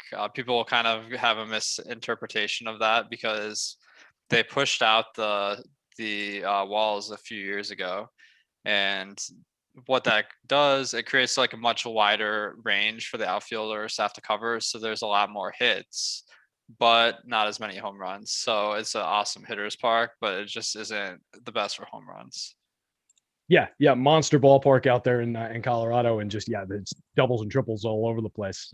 Definitely a great spot for offense, but not on the slate today for this one. So just taking a look through some of the top stacks. Maybe we take these and kind of like what we talked about earlier, just go through some of the highest owned teams, and we'll go down the DraftKings list just to make life easier, so that we're looking at the same thing here. Let me close this one out so I don't click into the wrong one.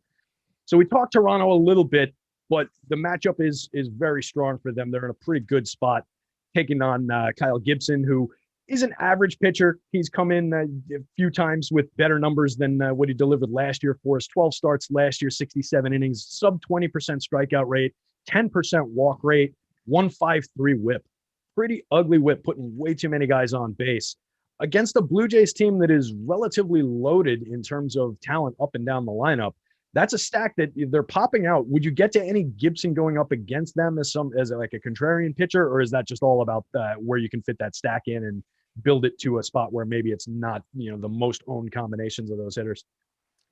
Yeah, I think Gibson, like from the price, if you needed a guy that was in the 5Ks that complete your lineup, I think he might be like the only guy in that range. Actually, let me make sure I'm giving out accurate information here. No, I think you are. Yeah.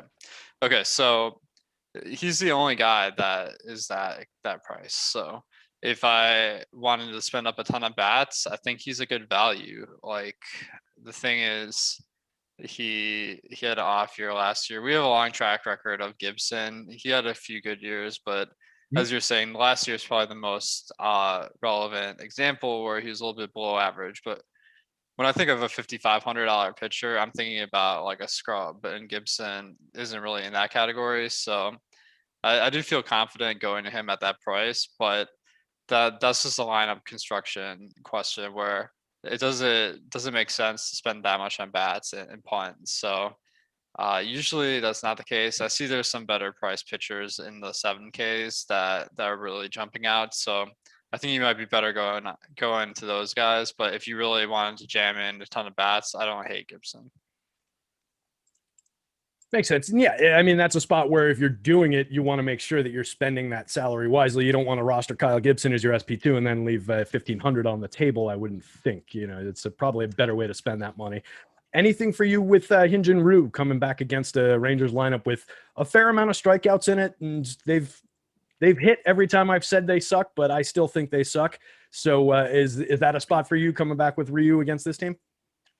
Yeah, I think Ryu is pretty interesting. The Texas lineup today is pretty good for getting the strikeouts. I have them as about 8% above your average team. Ryu last year, he had a pretty solid one, getting 26% strikeouts, which I feel like a lot of guys got more strikeouts last year. The general trend seems to be strikeouts are a little down this year, but I haven't collected enough data to really know for sure.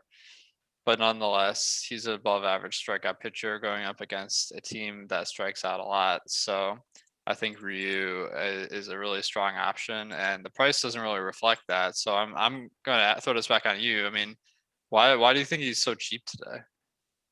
Yeah, that was a surprise, the price on that we have for him. So I'm not entirely sure. I can't imagine it's about this matchup, given the fact that we do have a pretty heavy strikeout lineup. It's not like I said, I don't think this is a good lineup by any means. So to me, that was a price that jumped out as potentially a misprice and a spot where we could jump on and attack to roster him either as an SP2 alongside one of these other guys, or I'm willing to go to him as an SP1 on FanDuel. I think it's a good spot for him. He's a pitcher we've seen do it before. The year before last, in a bigger sample, 182 innings, he was down to 22.5% strikeout, but that's still a tick above league average. Only walked 3.3% of hitters, put up a 3.10 xFIP and a 1.01 WHIP. That's an excellent season. So, I mean, I'm happy to go to Hyun-Jin Ryu, especially if other people aren't.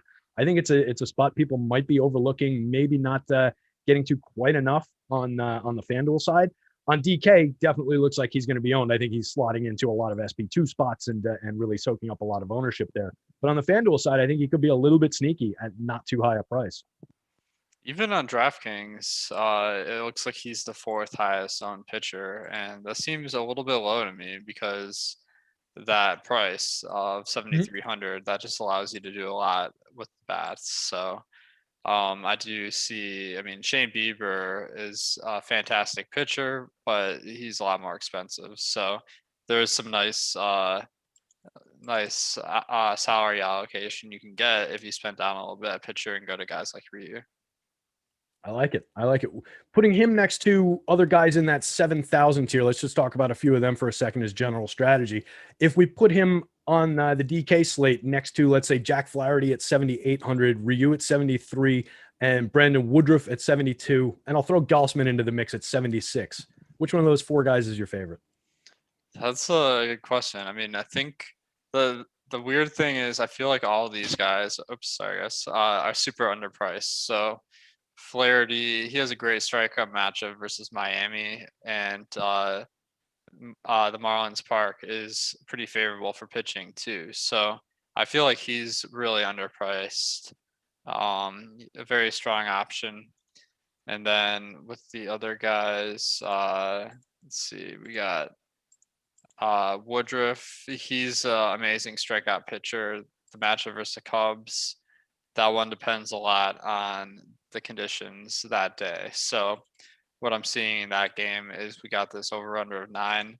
That's actually the highest on the slate. So I'm thinking that the weather factors are going to be negative with Woodruff, but that just makes him a really high variance option, not necessarily lower upside. So it might depend lineup to lineup, because I think Woodruff has the best strikeouts. That probably makes him the highest upside guy, but a little bit more volatile.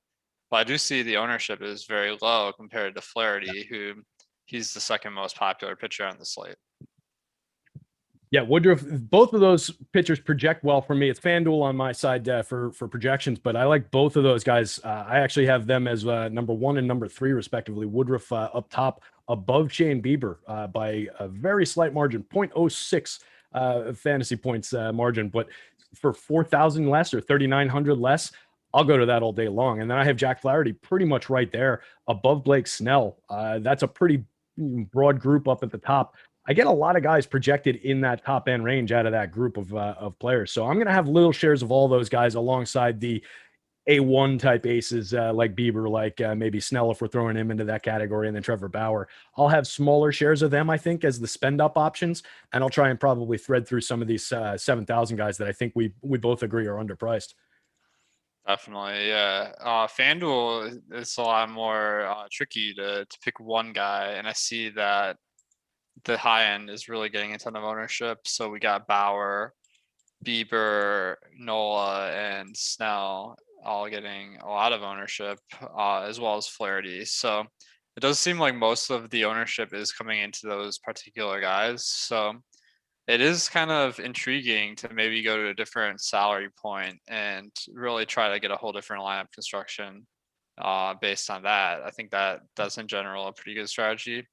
Flaherty at 7,900 is the cheapest of those guys, so he might have a little bit of extra advantage, but I'm a little bit intrigued. Like, I'm trying to see if there are any real value pitchers. I'm not really seeing much though. Is there anyone at a low price point that you might go to? Not really. It was all about like that mid-range. Like, I don't want to go down to, if I rostered a few shares of Dallas Keuchel at 7,100 against the Seattle Mariners, I would be perfectly fine with that. I don't consider him a massive upside fantasy pitcher in terms of his ability to strike guys out, but I think he's going to completely shut down that lineup. Could give us 7 solid innings or at least 6, get to the quality start, get those things. But I do think he's going to be at a big disadvantage compared to some of these other big time strikeout guys. If any one of them gets out ahead of things with their strikeouts, he's just not going to be on the board. Everybody below that, all those 6K guys, tough matchups. I guess I could go to a Kyle Gibson if I really wanted a down and dirty cheap pitcher. But I don't think we need to do that here. I just don't think so on FanDuel that I'm going to be doing it very much. So yeah, for me, it's more about these 7,000 pitchers and more about the guys up on the top end. For people who are looking at the top pitchers tool, which is behind the paywall today, I don't know how many shares of anybody below like Kyle Hendricks at 7,700 going by those rankings I'm going to even get to. I think there's enough play there between the ownership and the leverage and what I have for projections on some of the upside of these guys that I think we can just weave our way in and out of some of those options and not really sweat the Justin Dunns and David Petersons of the world and Jakob Junises of the world. Is that, I mean, are you getting any of those guys at all across 150 lineups? I'll have to take a look in a second when I finish my FanDuel lineups. I'm kind of crunching right now, but in general on FanDuel, I find like I usually go to those top price guys a little bit more than on DraftKings. But today, Flaherty is really standing out as probably the best option at 7.9K. That just allows you to spend up on bats a little bit, and when you combine that with the fact that, dude, Toronto is just like insanely owned and they're the best stack, I'm definitely trying to pivot away from that roster construction of going to a value stack and maybe trying to spend up to be a little bit more contrarian.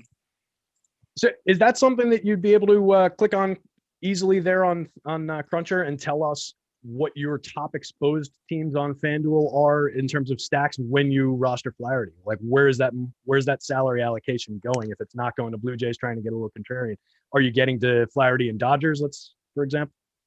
Yeah, so the ones I'd be getting to are probably the ones that have the highest leverage when I have this combo. So I do see the Dodgers have the lowest value percentage. So that does look like the best spend up option among the top stacks, where if you're getting a really good value at pitcher, you don't need to get as good a value at bats. So the Dodgers would be one of the teams that unlocks. Yeah, I'm staring at. I'm just waiting for FC to move 250 lineups from one tab to the other, and I was just staring at Flaherty, White Sox, and Dodgers 4-4 that I really like the looks of. So I'm hoping that one makes it into my filtering process here as we talk. But yeah, I think that's a good way to move some money around, is getting to those 7,000-ish type pitchers on FanDuel. Let's see here. Jumping back to. Go ahead. One thing I've been noticing is also I'm leaving a little bit more salary on the table on occasion in these early slates because, sorry, by early, I mean early in the season, not early in the day. So what I've been noticing is that the salary pricing is just really soft right now, which means you can pretty much pick whoever you want. And in that case, like you get guys like Flaherty where he unlocks these really expensive sick bats, but maybe you just pick him and you leave a little bit more money on the table, because I do feel like he's a great standalone option. And with that, maybe you can get two teams stacked that are usually not combined with Flaherty because people tend to spend all the money. So that is an interesting way to get contrarian. I like it. Let's jump into the top stacks a little bit, talk about some of these bats. I mentioned the Twins coming off the top, and we talked about how they're a little bit different from site to site, but you have to like the matchup that they're facing in Matthew Boyd, I would think. Are you getting to Twins bats, leverage aside, let's say? Do you like the looks of the Twins? If you can figure out a good way to roster them in low-owned combinations, is that a spot you're going to try to get to? The guy that's really jumping out is Kyle Garlick. He's batting second, and he's like the minimum pretty much on every site. So he does have a little bit of power, but I feel like he's going to have a lot of ownership to go along with that. So that is a really standout option.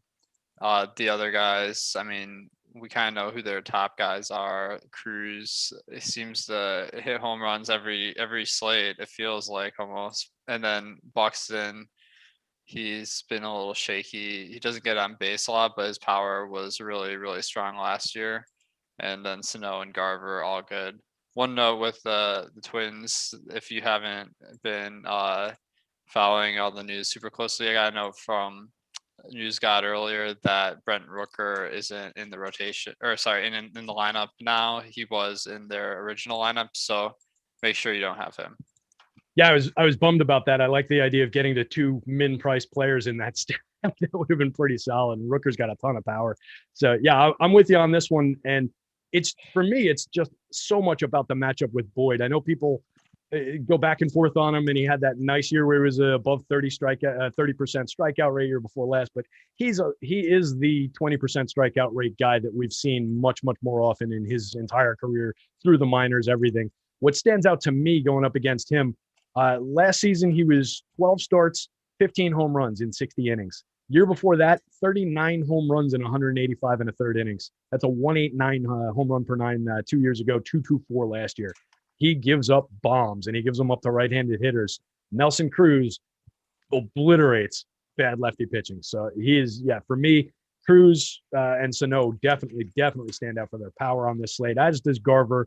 And then, I can mix in some Kyle Garlick, particularly if he doesn't get a lot of attention. If he slips under the radar somehow at that min price, I can get to him. As a player, I wouldn't necessarily go out and give him a contract. He's bounced around a little bit over the last couple of years on waivers, kind of a quad A type guy. But in this spot for DFS purposes, absolutely, we can sign up for that. Looks like the Brewers lineup just dropped. Don't see anything overly wild in there. I think it's the regular one there, so we'll get to that. Any love for the Brewers or for Kyle Hendricks on the other side of that one? We talked Woodruff a little bit, but you're getting either of those lineups, actually. Let's say the Cubbies lineup, the Brewers lineup, or any Kyle Hendricks going against the Brewers. Yeah, I think the weather in this game is definitely favorable. I do want to mention one thing about Boyd, where if you guys have been playing DFS a while, I wonder if anyone remembers that game where I think he was pitching for Toronto. He gave up 8 runs and got 1 out. That was like the first time I ever played him, and it left a bad taste in my mouth. So I wasn't that excited when the Tigers traded for him. So okay, in the Wrigley game, so we got 2 really good pitchers with Woodruff and Hendricks, but this is the highest team total on the slate. So that tells us the weather is going to be a huge factor here. And if they can get past this initial group of good starting pitchers, there's a lot of upside. So I do see that the pricing on this game is a little bit low because Wrigley at this time of year normally isn't the greatest. So I do see this as having a ton of upside, particularly looking at the Cubs on DraftKings because they are garnering very low ownership, where on FanDuel, the ownership on both sides is pretty high.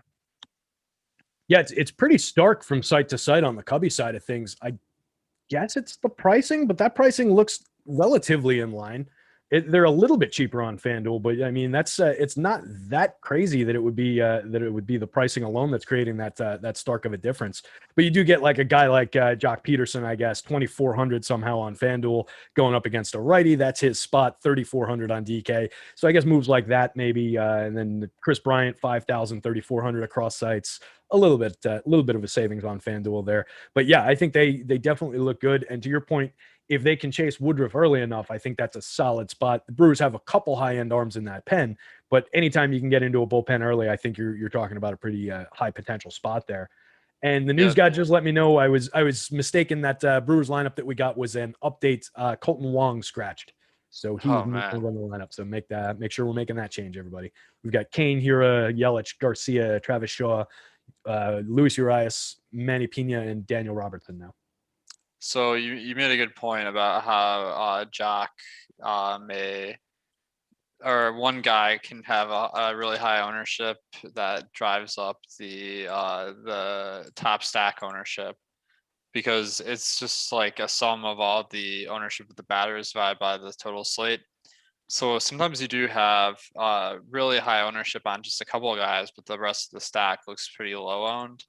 So I'm seeing that a little bit with the Brewers on FanDuel, where Keston Hiura and Christian Yelich are both really high owned. The rest of the stack, not so much. So you can, it may make the ownership of that team look a little bit higher as individuals than it will be as a stack. Now, talk to us for just a couple seconds about that. When you encounter a situation like that, is that appealing to you? Is that a team that you say, all right, I'm going to go to that team now because they're a little bit more off the radar than they might seem? And within doing that, let's use the Brewers as an example. With Yelich and Hira, are you looking to include those guys in the stack? Would you include them together in the stack? Or are you looking to build with the other guys and not include those guys?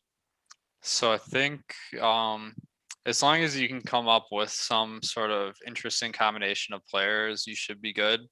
So one thing I would look at with this Brewers stack is if Hira and Yelich are the highest owned, then maybe I'll go to one of those two instead of both of them, because if you think about how many stacks of the Brewers are going to have both of them, it's going to be a lot of them, but you can really get a little contrarian if you just have one of the two. But I wouldn't go overboard and fade all the best players on a team just to be contrarian. Yeah, exactly. You don't want to go to that Brewers team and say, okay, Alex said not to play Hira and Yelich, so I'll go Travis Shaw, Luis Urias, Manny Pena, and Daniel Robertson. That's not going to win you a tournament most days. So, yeah, you definitely want to be getting to those guys. But, yeah, you sacrifice a little bit of our lineup correlation that we're hunting for in putting these stacks together in exchange for some ownership and some leverage there. So it makes a ton of sense. And that's something that I like to look for as well when I'm, go from the top stacks tool. Then I jump into my little dashboard here and I'm looking through the individual ownership within each of those teams. And that's when I talk about looking for those low-owned combinations of hitters. We're looking for highly correlated hitters within the good lineups who happen to be low-owned. and just thread together well. And leaving a couple gaps between hitters might help you get to some of those guys. So you can go from like a Lorenzo Cain up top. Maybe you include Skip Hura, include Yelich, go Avi Garcia, Travis Shaw, get to some of those guys. You're building in some lower owned combinations of players there. And then you put them together with maybe a lesser owned pitcher like Flaherty, and then a pay up stack like the Dodgers. Now we're talking about a pretty contrarian looking lineup. So let's move on. We're talking a lot of strategy, but hopefully people are enjoying it, getting a lot out of it. On one of the high end pitchers of the day, Shane Bieber taking on that Royals lineup. It's a frisky Royals lineup. They're a good team, particularly for DFS purposes. I think we're going to get a lot of them this year based on their pricing, based on some of the skill sets. They've got a lot of power in the middle, a lot of hit tool and speed up top. Is that a stack that you're willing to throw against an elite pitcher like Bieber, or is it just all about Bieber for you in this spot? Yeah, I think usually going to a stack against the best pitcher of the day isn't a great idea. One factor that is working in the Royals' favor is this is a day game. This part of the year, that's pretty significant because the temperature in Cleveland is about 10 degrees higher now than it will be tonight. So that does lead to more run production, but I think we can find a lot better options elsewhere compared to the Royal stack. So I wouldn't really look at this as a good option. And are we looking to pay up to get to Bieber in spots? That one, I don't feel really strongly one way or the other. I mean, he's a fantastic pitcher. He had a 41% strikeout rate last year over 72 innings, which that's off the charts. And it's really the price point, 10.6K on DraftKings and 11.5K on FanDuel, where if you pick him, you're kind of funneled into a very specific roster construction, and that limits your options a lot. So that may make me a little bit more tempted to go down in salary a little bit. But how do you handle a guy like Bieber, where it's clear like he's the best pitcher today, but he's so expensive? So how do you do that? So I'll look typically where he projects for me in terms of relative to the other options on the slate. Like I talked about, I have two of those cheap guys. I have Woodruff and Flaherty both on either side of him at significantly lower prices. So to me, that's something that indicates that it might be a slate where I'm going to go a little bit below the field on a guy like Bieber, but I'll let him fly in Cruncher. It looks like I got to him 78 lineups out of these 500 that I'm looking at here. So a decent little percentage. And then after I crunch, I like to just kind of scan down these lineups and see what teams he was able to access. Because like you talked about, you're shutting yourself off from a lot of different lineup constructions and a lot of different stack viability here by going up to the absolute apex of pitcher salary. So I like to scan that. I'm getting to some White Sox in here, but a lot of the White Sox pairings I don't love with who they're coming up with. And that's true about a lot of these. Like I'm getting a lot of Blue Jays, but I'm getting a lot of Blue Jays with the A's, which I'm not sure I'm wild about. Getting to some Red Sox, but it's Red Sox and Rays, Red Sox and Cubs. That one might not be bad. So Tigers and Phillies, so it's about what teams I can put together with those pitchers a lot of the time for me. And it looks like Bieber's probably going to slip a little bit, and I'll probably come in under the field on him as well. Nice. Yeah, I think that can be a good strategy, because if you go with the chalk pitcher that's expensive, that does limit your options for stacks, because it cuts off that top end that's a little bit more contrarian, where you're kind of left with the top end that's really cheap. The problem is a lot of people who have Bieber are going to be going to that kind of lineup. So I'm actually looking through my DraftKings lineups. I see he's like 40% in a projected ownership. I'm well under that. Yeah, I don't have DraftKings up, but I expect I'll be well underneath the FanDuel number there. Looking at the starters board, we get Bauer in there, 500 less expensive on FanDuel and 400 less expensive on DK. Is that a pivot option, or is he also just going to be pretty highly owned and in kind of a similar boat in terms of what the salary does to your lineup constructions, or you think you can squeeze enough out of that 500-600 savings? I think it's I probably have them about equal as far as a little bit cheaper, but not quite as good a pitcher. Bauer's strikeout rate last year was 35%, 36%, which also very strong strikeout rate. So I think he's very solid, but just a notch below Bieber. It's just the salary for Bauer really isn't that much different in the grand scheme of things. So I could go either way with both of them. All right. Guy from we touched on this game, but I didn't hit the pitcher, so I want to swing back to him real quick because I think he's kind of on an island, at least in terms of the FanDuel price at 9,000. But he's a pitcher I really like getting to, particularly when others don't. In Kenta Maeda, and I think he's going up against a pretty terrible Tigers lineup here. Guy who is a soft contact specialist, keeps the ball on the ground, doesn't walk hitters. 32.3% strikeout rate in 66 innings last year, only a 4% walk rate, 0.75 whip, 2.63 xFIP. Excellent pitcher in terms of walks. Strikes out more guys than people expect. Are you getting to any Maeda, or is that price just in a weird spot? Yeah, I like Maeda. I feel like he's going a little bit underrated when we look at this projected ownership. And then I notice like a lot of the industry is lower on him than I am.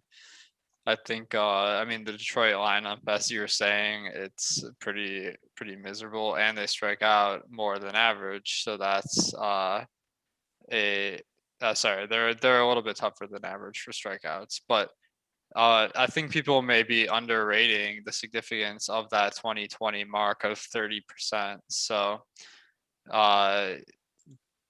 over 60 innings, that is fairly predictive. I do think that he'll be a lot higher this year than if you just averaged his performance last year with some previous years too. Yeah, and it's not a total outlier. I mean, it's significantly higher, but the year before in 2019, 26 starts, 153 innings, 27.1% strikeout rate. So that's still well above average. It's not 32.3, but it's definitely, trending in that direction. 1.07 whip that year, 3.95 xFIP. So I like getting to Maeda here. With that in mind, I've skipped like 14 different spots where I was supposed to do a read. So guys, hit that like and subscribe because we've been doing nothing but talking baseball, not hitting you guys with promos or reads or anything like that. While you're doing that, make sure that you sign up at the site. Jump in there, we've got some inexpensive subscriptions and you get all this data, all these tools, all this content. You get our premium Slack where Alex is hanging out. I'm hanging out. All your favorites from the pool of experts at the site are hanging out all day, answering questions, talking shop. We've got a DFS 101 channel in there. Nice, easy, safe space for some basic questions. How do I use Fantasy Cruncher? How do I do these different things? What's a stack? Whatever you might be wondering about. We've got some great promos to get you guys going in the site as well. On the baseball side of things, couple more days left. It goes up until April 9th, but we've got our starting 9 promo going. Gets you the first 9 days of your baseball package for $9. So starting 9, that's starting, the word starting with the number 9 at the end. Plug that in as your promo code. Join up for MLB. Or if you're a golf fan, if you're a PGA DFS fan, if you're a majors fish like I am, we've got the Masters coming up this week. So we've got a PGA DFS package as well. So buy one, get one. You buy a month of our PGA package, you get the following month for free. So we've got the Masters coming up this weekend, and then we've got the PGA Championships in May. Majors fish like me need the help. We need these tools. We need these projections, the top golfers, all these different things that we put out on the site. This is the way to stop guessing and start winning, guys. So what we've got is the promo code Dustin. Gets you buy one, get one free on our PGA monthly. 60 days for the price of 30. Valid through Sunday, April 11th, the last day of the Masters. Stop guessing, start winning. Get in here and sign up with us, guys. Couple more games on the slate. Let's see where we can jump around to that we haven't touched on yet. What about the Mets? We liking anything about the Mets going up against this Phillies team with Aaron Nola on the hill? Another pitcher we mentioned briefly but didn't really touch on, particularly for a pitcher of his caliber. He's an ace. I think he's priced down a little bit at 9,100 on FanDuel, 94 on DK, getting into the fair territory there. Mets, a lot of pop in that lineup, adding Francisco Lindor, a lot of good hit tool guys in that lineup. Is this a spot where you're getting to any Nola, or is it a spot where maybe you're looking at the Mets lineup? Feeling some Nola for sure. Yeah, he. First of all, the weather in Philadelphia is pretty favorable. They're more in the high 50s, low 60s range, where a lot of the other games are 10 degrees hotter. So you mentioned that the Mets lineup today has a lot of pop, and I agree with that. I have them at about 20% more extra bases than your average team. So that is a little bit scary, but I feel like the weather should neutralize that factor a little bit. So I think Nola is a really good option today. He's a little bit cheaper than that next range up of pitchers, where at 9,400 and 9,100 on DraftKings, you're saving about 1K from Bieber and from Trevor Bauer. And if we're going off last year's numbers, he had a 33% strikeout rate. That's very good. So it's probably a trade-off I'm willing to make. Yeah, excellent right-handed pitcher, and potentially you do have a fair amount of lefties in that lineup that are talented lefties. You get Lindor hitting from both sides of the plate, but righty, he maybe comes in, takes the bat out of Pete Alonso's hands, that big thumper in the middle of the lineup at least a little bit. So that's a good spot there. But it's a tough lineup to go against for sure with that Mets team. But yeah, I think I'll have a little bit of Nola there as well. I really like him as a pitcher just in general. Maybe not my favorite absolute matchup for him, but definitely a pitcher I'll at least have some shares of. David Peterson going for the Mets lefty, 19.5% strikeout rate last year, 11.7% walk rate. Ouch.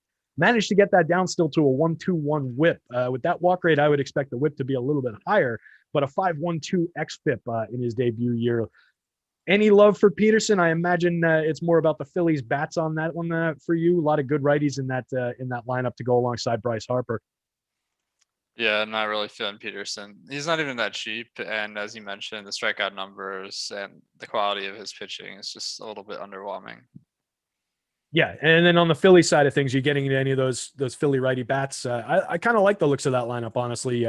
At least 1 through 6, and I can argue for Gene Segura and Adam Hazley at the bottom of the projected lineup. Anyway, let me see if that one drops. Definitely, yeah. I think the Phillies are pretty interesting here. The weather is a negative factor, and I don't love the fact that they're the home team either. So I do see Bryce Harper as a lefty-lefty matchup, so that makes it a little bit tougher to get to him. But I feel like based on the price, a lot of people might fade him.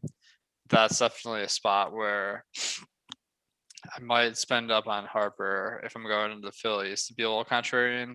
Obviously, if you're playing for the stack, you're hoping that the starting pitcher doesn't last that long. And once the starting pitcher comes out, based on the new rules, they're not going to be able to bring a lefty reliever to target Harper because the batters around him are all right-handers. So yeah. I do feel like that could be one way to take advantage of some of the pricing and ownership. Yeah, for sure. Bear with me 1 sec. I'm just trying to get the FC to load back up here. Pop me out. On the we talked about Jack Flash a little bit. Jack Flaherty going up against that Marlins lineup. Would you be getting to any of the cards coming back the other way against Pablo Lopez, or do you like Lopez today going up against that Cardinals lineup? So I'm definitely looking. Let's see. I'm sorry, I gotta organize this stuff a little bit better here, but bear with me a second. Obviously, Pablo Lopez isn't really someone that we're going out of our way to look at today. So I do actually see he is pretty interesting in DFS. So, and Miami is a really good pitcher's ballpark.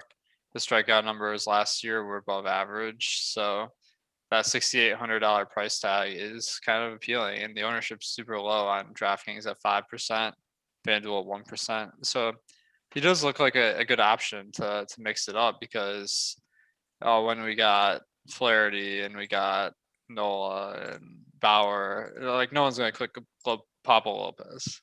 Right. Yeah. It's one of those guys who maybe, he's in vogue a little bit this year and was a little bit last year, just kind of coming into his own as a pitcher. 24.6% strikeout rate last year, 119 whip with a 3.73 xFIP, pretty solid. But like you said, putting him next to all these other options where particularly, guys like Jack Flaherty, underpriced good options, it just pushes him off the radar a little bit. And I think this Cards lineup is frisky enough, particularly with the addition of Nolan Arenado in the middle of it now. You're talking about a pretty good top 5, or well, top 4 at least. Then you get Tyler O'Neill, who can blast the ball out of any park, but also strikes out like 30% of the time. So 5 is a little bit wonky, and then it gets a little weak toward the back end. But I really do like the top end of the Cards lineup at least. So I think I wouldn't be too reluctant to throw some super duper low owned cards into the mix here. Is just, in a few shares, it's not difficult to maybe double up their stack ownership. Are you getting to any cards on the other side of this one, even in a pitcher's park, or are they too far down the board for you? They are pretty far down the board. This 4-team total, so I don't see myself being super heavy on them. But I do agree that the start of the lineup at least is pretty solid. So I think given that everyone is pretty much going unowned, I think it could be worth a couple shots. Nice. Let's see here. I am just struggling a little bit with a technical issue on this end.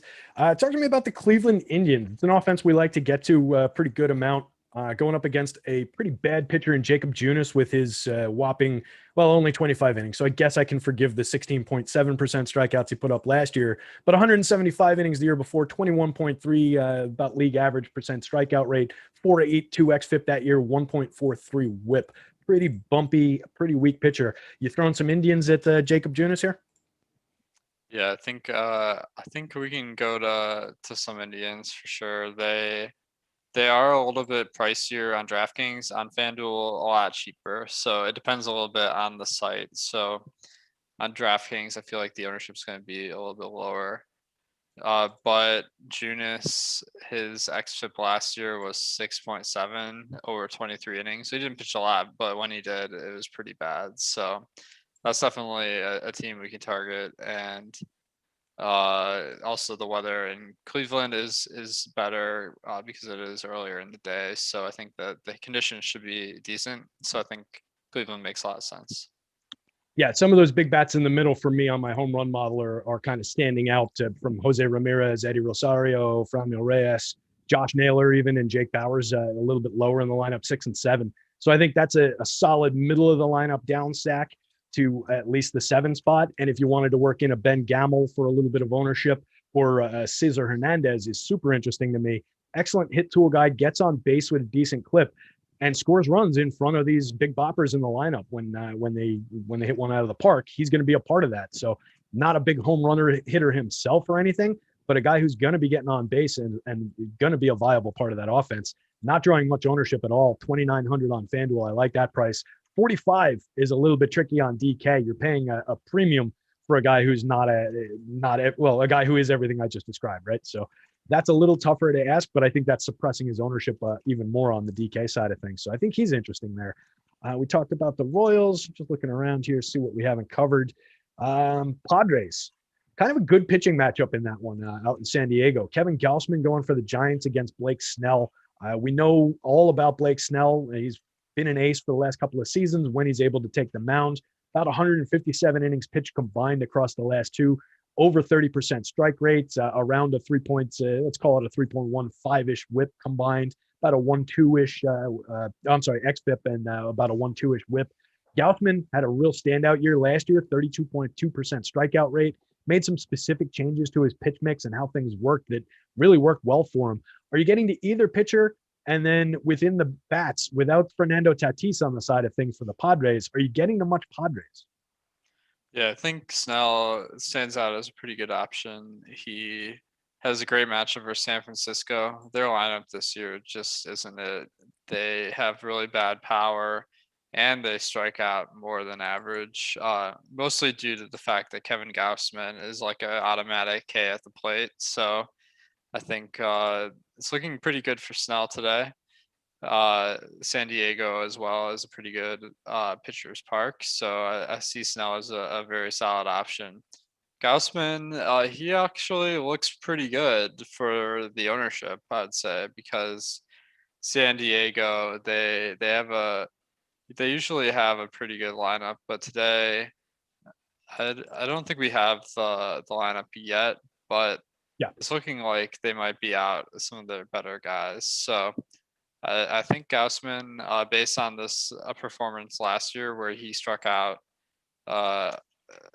looks like about 30% of guys that's really solid. So I don't mind taking some shots on him because he's only 4% projected on DraftKings and 1% on FanDuel. Yeah, same here. He's a pitcher that I like. Got a little bit of buzz going into like season long drafts. There were a couple people calling him a sleeper Cy Young candidate. I don't know that I agree to that level, but I think we do expect him to have a pretty nice season this year. And yeah, it's a bit of a watered down Padres lineup with no Fernando Tatis in it. And as you look up and down that lineup, I know everybody was super excited about him, but with guys that are regulars, I like Eric Hosmer in general, but he's not a standout hitter. I like Jerkson Profar and like the skill set that he brings, but he's one of those toolsy utility plus speed kind of guy. There's a lot of holes in that lineup, I think. As with all the contender buzz they were getting all preseason and everything, I don't know that they really live up to that. And then in terms of our DFS lives, they're going to have a ton of upside games, but it's a bit of a shaky lineup going, especially today. With what they're throwing out there. You get Ha-Seong Kim. I know the KBO folks, and we talked about at the beginning of the show, he's going to be most likely in the lineup filling that Tatis spot. That's a big downgrade there. But I do get decent power marks on like Manny Machado, Tommy Pham, Hosmer's in the mix for me, and then Will Myers in the heart of that lineup for people looking to go to it. Coming up on the end of the show, any standout bat that you want to call out? I don't know if you have like a home run pick loaded up or anything like that, but anybody you want to call out from that regard that really stands out as like a great one-off that you're going to? Oh man, I like loaded all my lineups and there's a big X next to Colton Wong. I had like 30% of lineups. So that was like my highest owned bat and he got scratched. So a little bit disappointing there, but the one game I'm really looking at more than the others is this Milwaukee at Chicago game. Two good pitchers, but if they can get beyond those initial round of pitchers, given the conditions, it does look pretty promising. So I do notice Chris Bryant on DraftKings and FanDuel is projected to be really low owned because he has a little bit of a price bump. So I actually don't mind going to Chris Bryant as maybe a one-off if no one is going to be on him. I like that. Yeah, I always like getting to star-ish caliber players when nobody's on them, and they're going up against a good pitcher. But like we talked about, particularly with pitch counts and everything early on in the season, if they can get into the bullpen early, that could turn into a very good spot sneakily. So excellent. I like the call. Guys, really appreciate it. Oh, by the way, Miguel Sano was my home run call on the column. So you guys can check out my column every day. Just doing my top home run picks from my home run model. And then I'll go through a couple stacks, a couple good picks in my tournament strategy column. We'll have basketball, a lot of shows coming up later in the day. Got strategy show, got live before lock, deeper dive, all these different things coming up. Hit the like and subscribe button, guys. You won't miss a thing. Alex, this was fun. Really appreciate it, guys out there. Everybody watching, really appreciate you guys. Thanks for joining us. Tyler, take us on out of here.